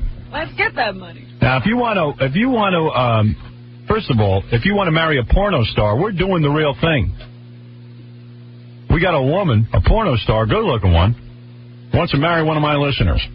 How many movies has she made, I wonder? There she is. Hey, now. Got big boobies, nice ass. But she's an established porn star. Yes. Yeah. Her name is Madeline Knight, Robin. Okay. I've been interviewing the potential candidates. Oh, really? Very interesting crew of people. In fact, I'll play you her promo. Oh, I love her promo. To show you, yeah, we love the way she reads. Attention, all single and available men. Here's a special message from porn star Madeline Knight. Hey, this is Madeline Knight. Ever dream of marrying a porn star? Ever wonder what life would be like? Just picture it. You come home from work. I'm in the kitchen cooking your dinner wearing nothing but an apron with my young, tight, fine, round ass just waiting for you. Hey now. Okay, now. Take your hands out of your pants and call 1-800-44-STERN. You can marry a porn star only on the Howard Stern Show. That's right, honey. And you can marry a porn star only on the Howard Stern Show. A real marriage. Yeah, it's a real marriage. She says she's no Darva Conger. She wants to marry the guy and live with him. And she really wants to give it a shot. She wants to be married. Now, a very important message from the Howard Stern Show. Hey, this is Madeline Knight. I'm a hot, young, and sexy porn star. I want you to be my husband. Hey now. I really mean it. I will be marrying one of Howard's listeners right here on the show. You have a chance to win the vagina lottery. All you have to have is a penis and a dream. Right. Now, 1-800-44-STERN. Whatever happened to the two broads who were going to play Turkish Millionaire? They never showed up, huh? They showed up. Yeah. Something told me they wouldn't. Find the studio. If you want to see Madeline, you can go to www.madelinelive, but it's MADELYN. Right. Let's make that clear. It's very important information. Also, if you'd like to... Now, here's something even better. If you'd like to win $1 million for real, go to jackpot.com and play the slot machine. 5 finalists will win the chance to come to this show and compete to win $1 million. Jackpot.com. One spin will change your life. And we'll be doing that. When are we doing that? It's like about 2 or 3 weeks. 2 or 3 weeks we'll be hearing that. But I don't think I've ever heard anybody give away $1 million before on radio. No. They don't do it. If they do it, they're very angry about it. We're happy to do it. Right. What the hell are we giving it away for? They know. You can compete. I'm going on. I'm playing the jackpot. I hear Ron Elder, Juliana Margulies' fiance, is logged on constantly. What do I know? Steve Allen is the biggest... I'm not even going to go into it. He's such a jack-off, this guy. He used to be... most people don't even know who Steve Allen is. And that's the sad part. Well, that's why he's upset. He was the original host of The Tonight Show, The Jay Leno Show, The Johnny Carson Show. He was on it. He left because he thought bigger and better things would happen in his career, and he went nowhere. And now he wears a bad squirrel toupee on his head. And it really, for a guy to be involved in this is so despicable into censorship. A guy who tried to build his career, now he claims he got Lenny Bruce on his show. He's such a hypocrite. He used to come on my show and promote all his garbage books that nobody buys. When he needed the hype, he'd come on here. But now he's the chairman of something called the Parents Television Council, and he's sending out an entire letter, Robin, about me. Oh. And how he needs money. Listen to this. He needs money to get me off the air. Why do you need money to get me off the air? I don't know. You are the only one who gets them money, I'll bet. And he writes a letter. He says, I'm the chairman of the Parents Television Council. Can you imagine parents? His kids must be 100 years old. They don't need supervision. If you follow him, Robin, he's not doing this for his kids. He's doing this for his grandkids. Yeah. He's doing it for somebody's grandkids. Anyway, he's worried about morality. Can you imagine? And he says, I'm going to apologize to you right now for what you're about to read. You must read it to see what millions of children are getting on broadcast television. So I got to read with you what he's such a huff about. CBS and its sponsors declared war on common decency in the American family by airing the foul-mouthed Howard Stern. Can you imagine a guy in show business being involved in something dumb like this? But even if you buy into what he says, Howard, what 7-year-olds are up at 11:30 on a Saturday night watching? Doesn't matter. You know what it is? Yeah. What's despicable about it is he's raising money under false pretense. I wonder how they use the money. Yeah. How do you use the money? Do they take out ads? No. What they do is they have an organization. They get a place to go to work every day. Listen, they this have is a guy. Platform. People talk to This is a guy with no purpose in life anymore. It's killing him. That's what this is about. This is the sadness of it. And the fact that he's got to use a creep like me to raise money is the saddest thing. It's a guy who used to have a career. Well, you know what's interesting is that usually he's attacking television, but I bet you nobody pays attention then. Right. So now he's come back to you. The only person they pay attention to is me. I'm the most exciting thing in show business right now. And they can't stand it. He goes, you simply can't fathom how vulgar this man Howard Stern really is. What's vulgar is a guy taking money from people for this. Now, here's what was when he announced his CBS show at a national press conference. Now, this wasn't even on the radio, and he's objecting to it. This was at a press conference. Yeah. There'll be a lot of nudity and lesbians, and the show's rating should be V for vagina. Now, I said that at a press conference. It's a press conference. All right. Stern's opening included a lap dance from live lesbians.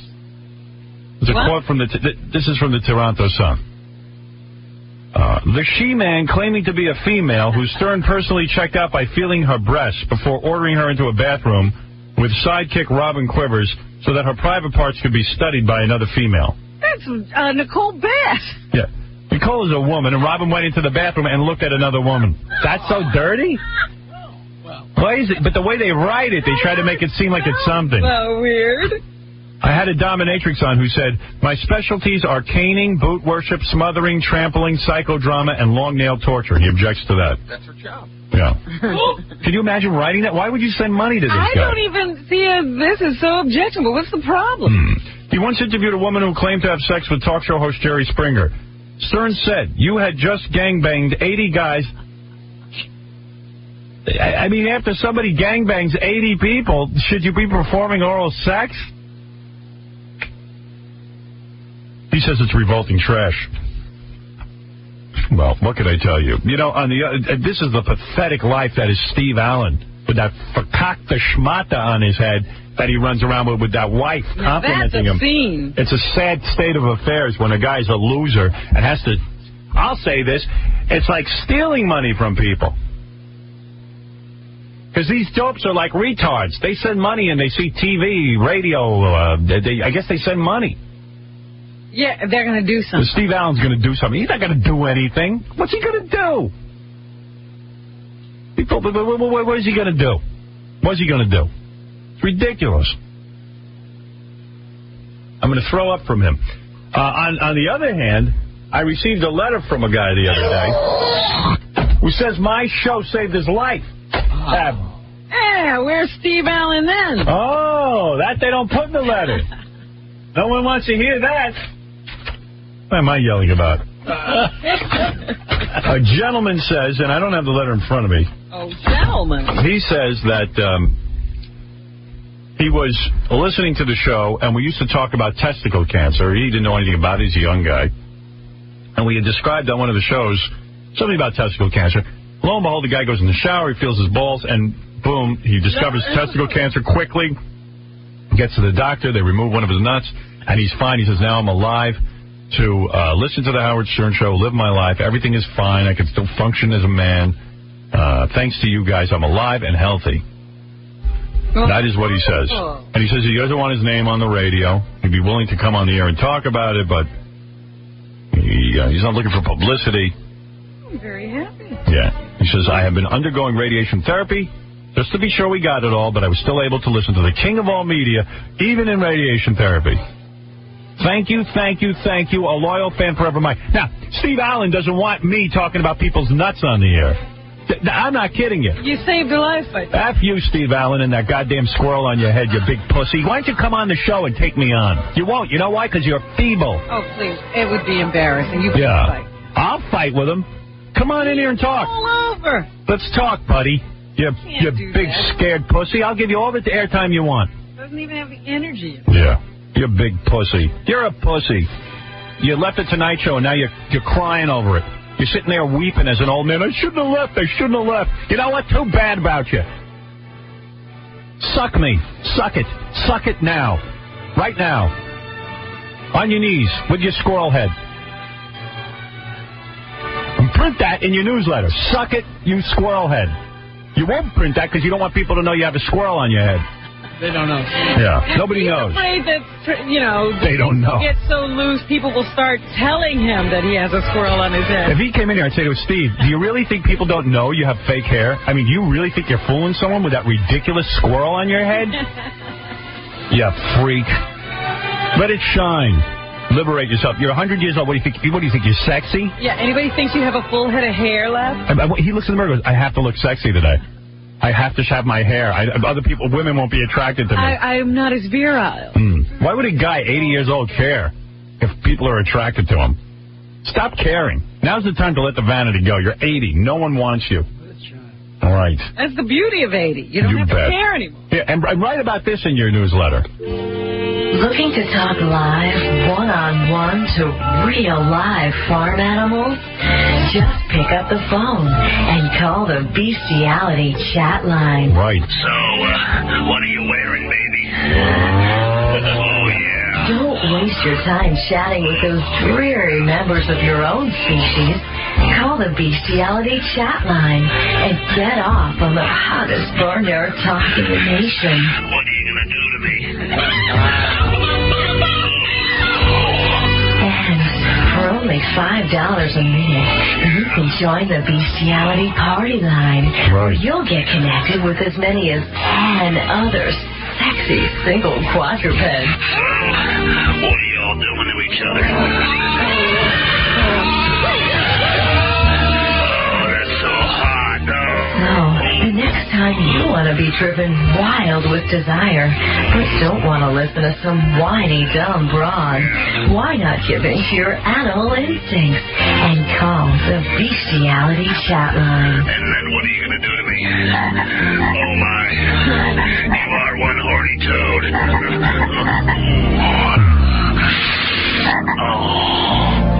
Yeah, John, you're on the air. Go ahead. How you doing today, Howard? Right. Steve Allen writes these really garbage mystery novels. Yeah, that nobody buys. Well, I think they go straight to paperback. Yeah. Anyway, it's about himself and his wife, and they fall into these little stupid cases, and he always has a gratuitous sex scene with a girl. Right. So you should read them because he would.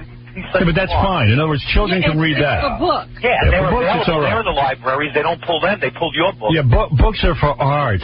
That crap. This guy puts out more crap that nobody buys. Of course he's got to use my name to raise funds. It's despicable. Let him drop dead. Right. Let him drop dead tomorrow. I pray to the Lord Jesus. It's in your newsletter right now. I'm going to do a prayer. Dear Jesus, who I love mostly. I don't care. Oh, you don't care when he dies? It's just, whatever. Whenever you have to do it and make him go straight to hell, that's all. Thank you. You're nice. You're I don't like the guy. And throw his pig wife in the box, too. Oh. If you don't mind. Okay, Jesus? I love you. Yeah, put that in the newsletter. That'll offend some Christians. That should help you raise a couple of bucks, you freak. Come on in here like a real man and debate me. Come on my radio show and debate me. Come on. Let's talk about your life. It'd be another one of those situations like the last time we talked to Wally George. Yeah. I annihilated him. You wanted to fight with him and he sounded so decrepit you couldn't. Oh, don't worry about it. I can get worked up. Oh, please. I still gave Wally George a couple of shots. But Wally George sounded bad. He did, and that's how Steve is going to sound, too. All right. Jesus, do whatever you want with Steve Allen. Send him to heaven. What do I care? Take him, please. Take him. What is it? If you're interested, on line 3, and tell me it's Steve Allen, and I'll pay you. No, but it's almost as good. Yeah. It's Robert Geldman. Who's that? The guy who can't get work and who's suing Millionaire. Oh. Mr. Weeby. Wait a minute, don't ask him any questions. Hi, Bob. Yes. You go by Bob or Robert? Rob. Now, I gotta tell you, Robert. I'm reading about you in the paper. Okay. I guess you heard me talking about you. Actually, I didn't. Somebody called me. Okay. A phone a friend? First of all, you're a Mensa guy, which means you have a very high IQ. Yes.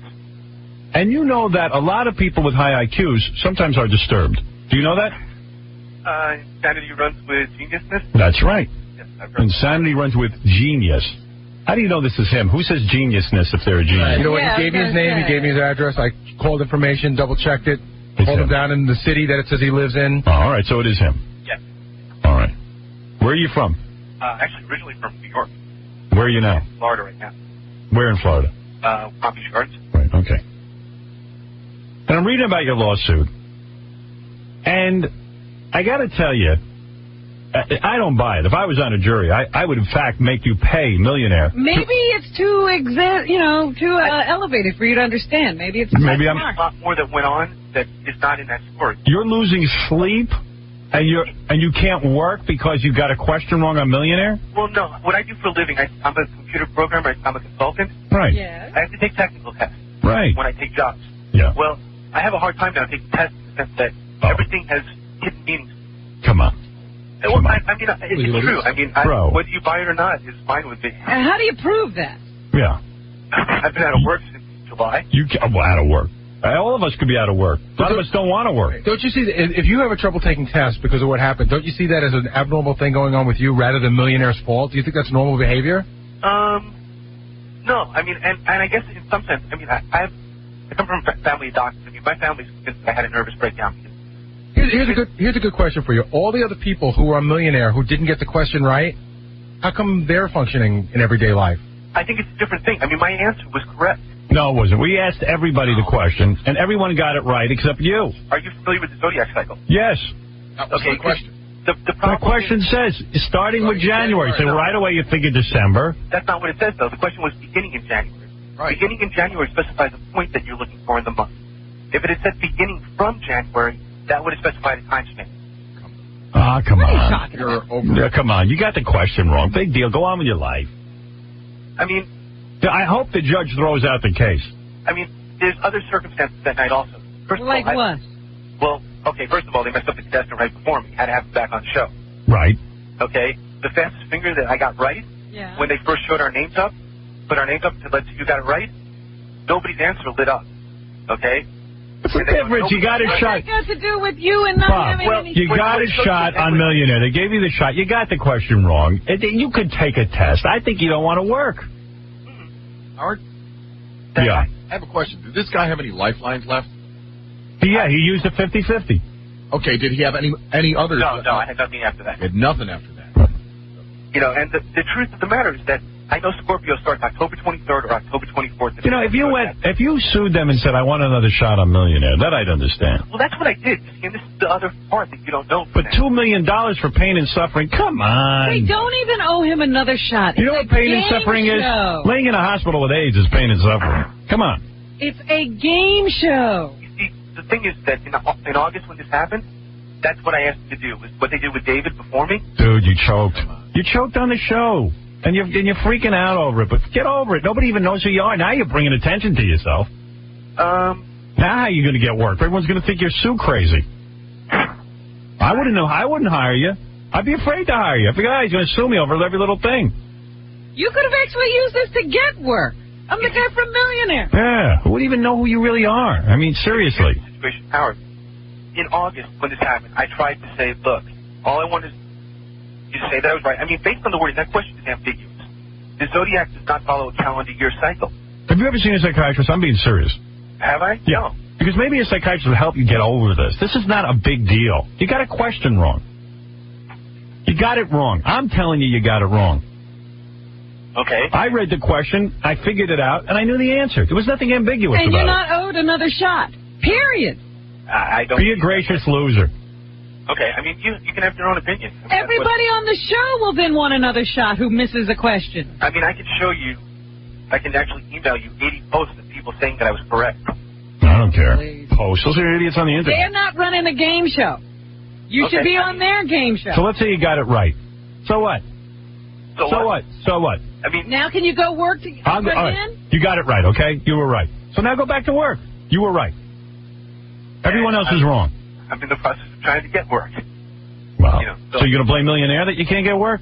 That's ridiculous. Because I'm like, how did he lose his job over it? How do you find a lawyer to take the case? Blaming Millionaire. You know what we're discussing out in the office? You know, the guy's supposed to be a member of Mensa, supposed to be a genius and stuff. And on the $32,000 question, he'd already used all his lifelines. So usually you save those, you should have those by the time you get to the harder questions. Right, so on the easiest questions, he'd already been out of lifeline. Yeah. Actually, if you'd looked at the first 4 episodes, I was on the 4th episode, I don't think anybody had a lifeline left after 32,000. What's your IQ? Actually, I don't know offhand. I took a Mensa test. I ranked in the 1 percentile on the Mensa test. Dude, so that's an accomplishment. Go and get a job. A lot of these Mensa guys don't like to work. How do you think it makes Mensa look that now you can't take a test? After, just because you flubbed one answer. Hector, you're on the air with Bob. Yes, Howard. Yeah. This guy's a sore loser. Right. He's a money-hungry dick. He's money hungry. It's about the money. All I wanted was other opportunity. I just want to be vindicated. You're a sore loser and you're money hungry. Okay. So, you see, a jury's going to go against you. Okay, I mean, that's... And you know what? You probably won't even go to jury. It's a waste of time. They'll probably give you a couple of grand and get rid of you. That's how these lawyers handle everything. It's a shame because the judges entertain these lawsuits. It's a waste of time, and you shouldn't get anything. Right. But I don't know, man. So why don't you just...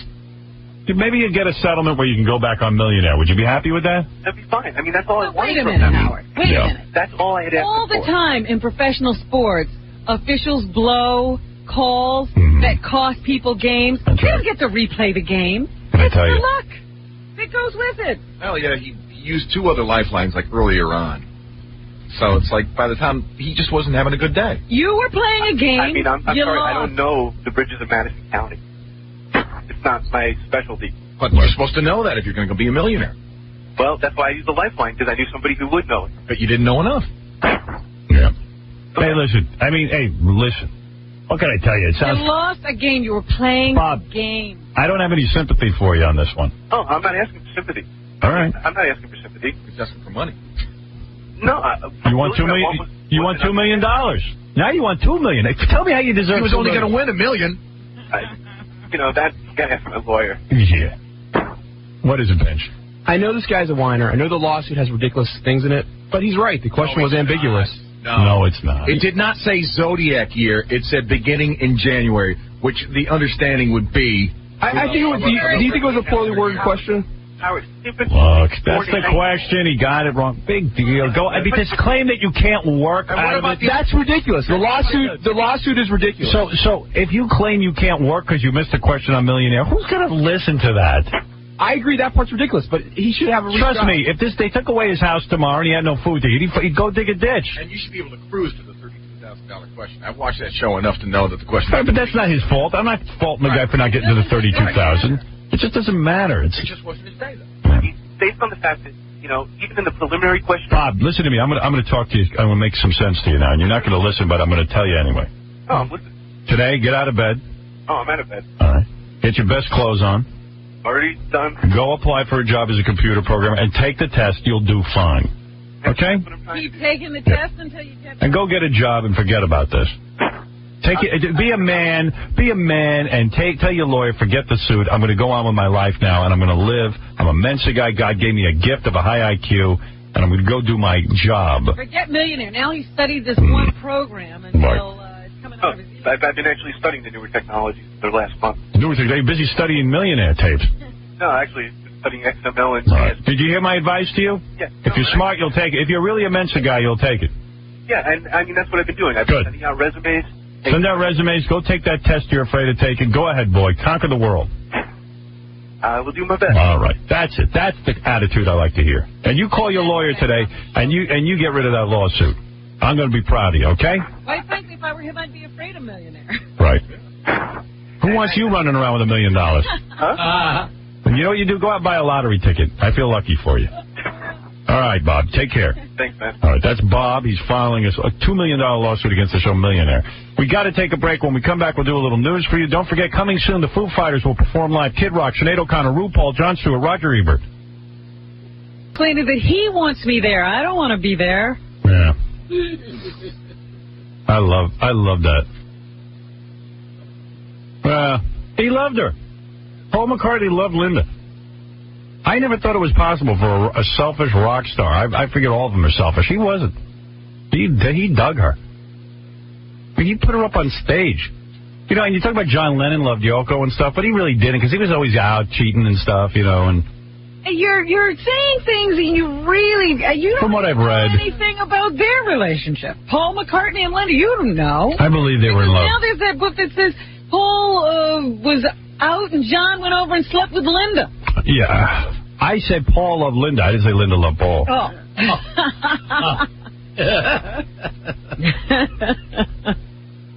I mean, if you want to believe in true love, I believe I believe Paul McCartney is capable of true love. Because here's a guy who could have any woman in the world, and he took her everywhere on tour. He wanted her near him. But once again, I said you don't know what the price is. Paul McCartney gives me hope for the world. He gives me hope for the world. I never second guess anyone's relationship. Whatever, I do. Because while it may look good from the outside, you don't know what it's like to be in it. Wow. I made a cynic to the end. I still say there's hope. Look, it's time for news. You seem to know a lot, Robin. There she is. I sing better than Linda. You do.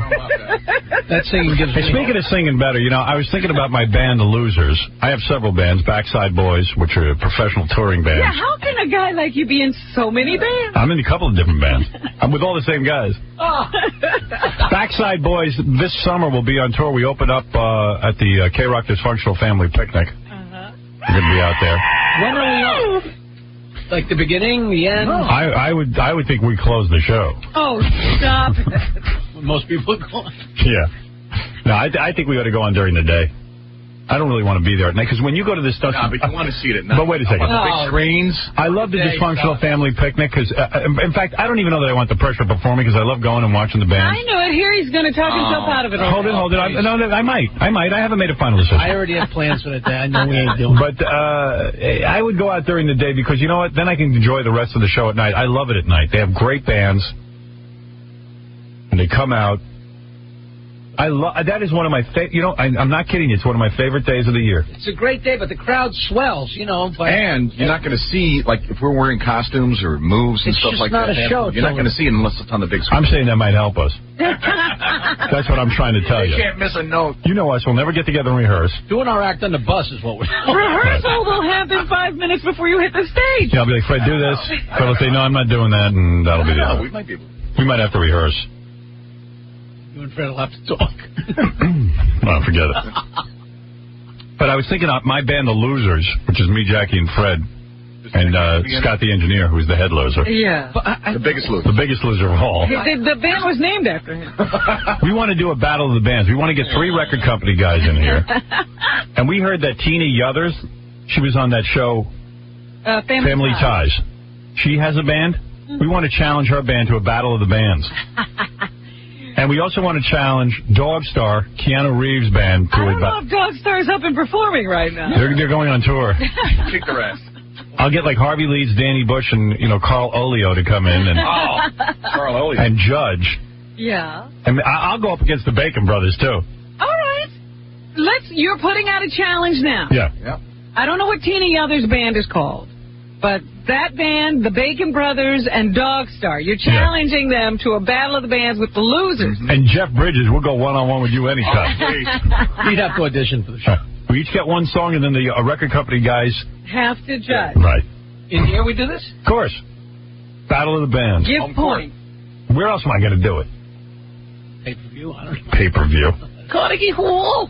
Everybody with pay-per-view. No, but it's just, bands. We got to have our own equipment. Yeah, come on.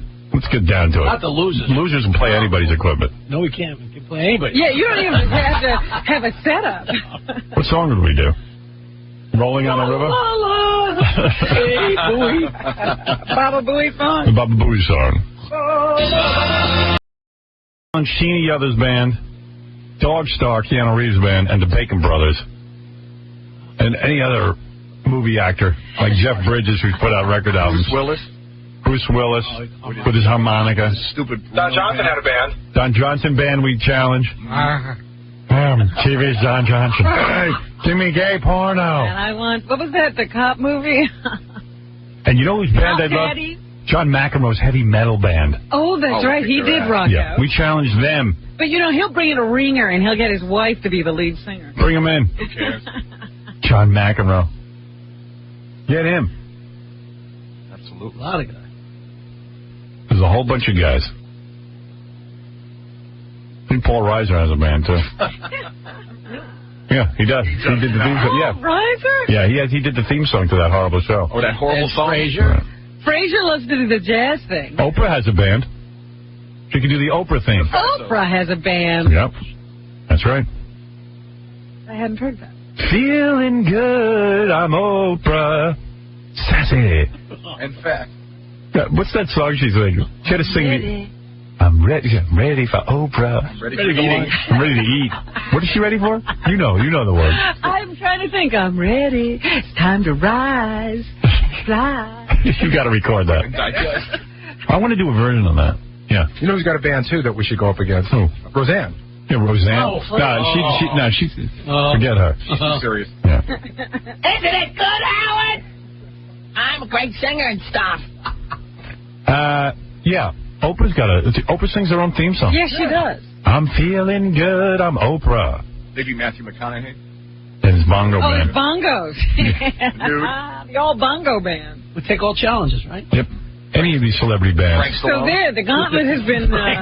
Frank Stallone band. Frank Stallone band. Oh, no. Because we actually will get a call. Yeah. All right, we're going to... okay, we got to do some news. Come on. We got to wind this thing up. All right. Once again, separation is in the news. Legal separation. Oh, but we don't know how legal it would be. Actually, they don't have legal separation. That's right. Separation is in the news. I have tapes from the statements made yesterday. Oh, good. I missed all this. Mayor Rudolph Giuliani and his wife, Donna Hanover. Giuliani shocked people yesterday by commenting on his marital problems. By the way, Rudy just bought a case of friendship rings. Wow. He's going to try and give one to Angie Everhart.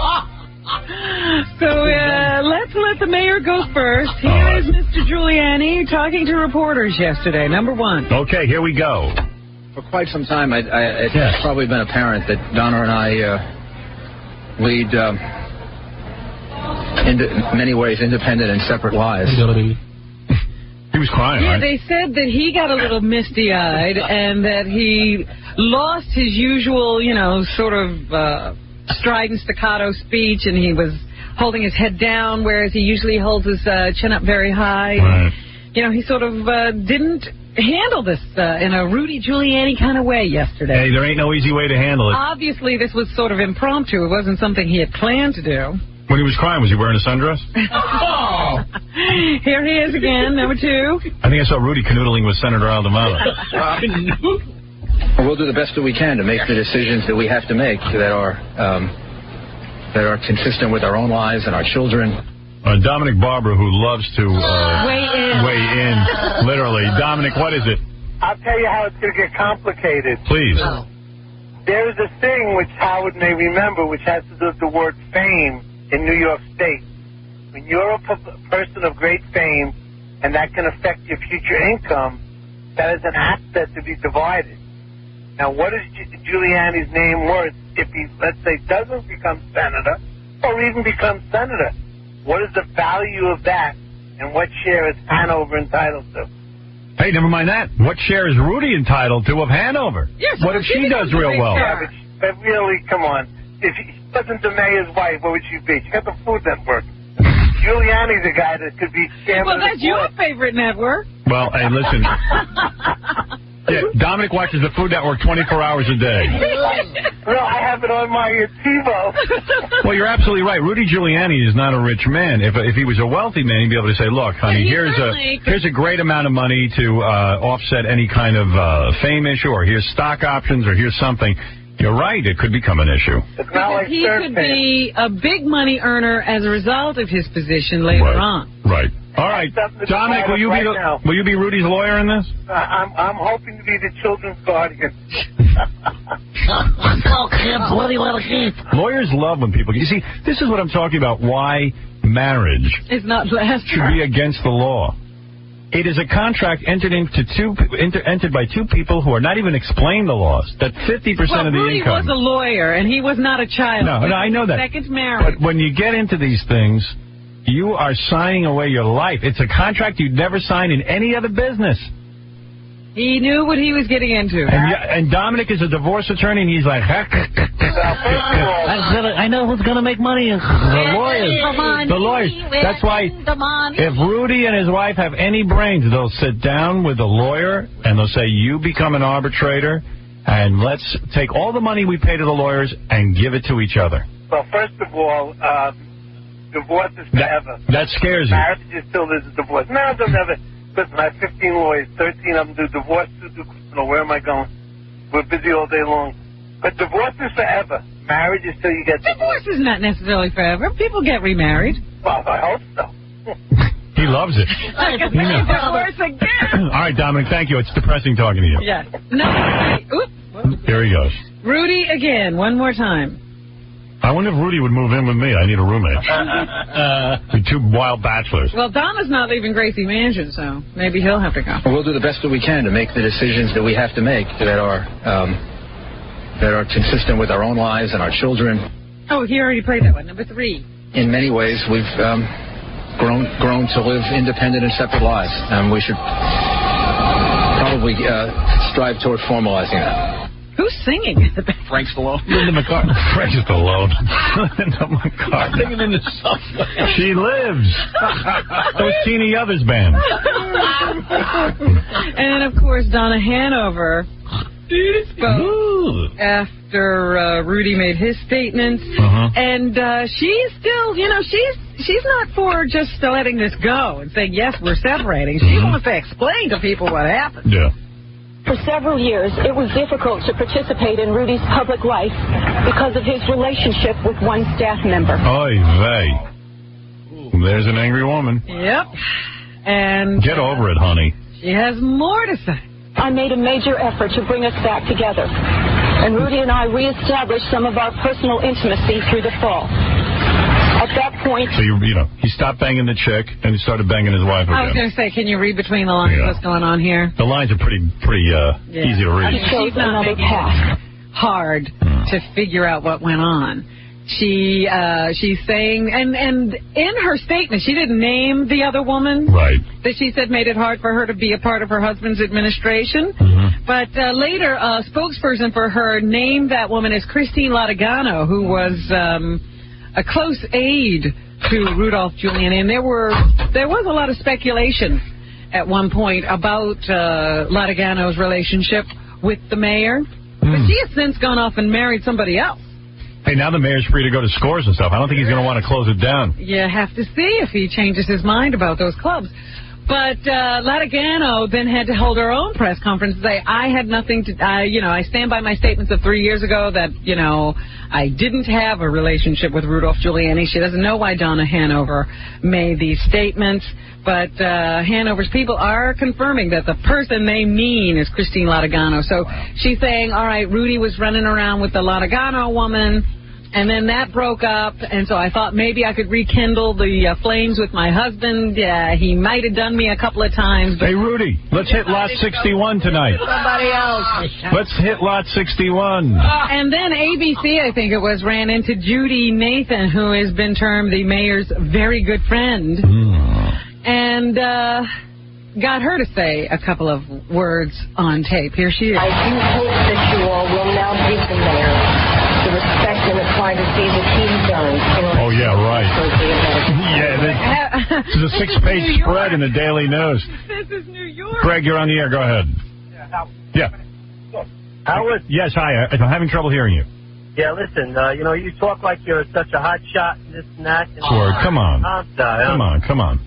Listen, I'll let you say whatever you want, but not curse word. You're becoming a real two-face. It's okay for you, but not okay for anybody else. What are you talking about? Well, the whole thing with the divorce and this and that separate. Why don't you just be a man about it and say, listen, instead of saying separation, just say you're divorced and get it over with. I'm not divorced. Say what you got to do and get on with your life.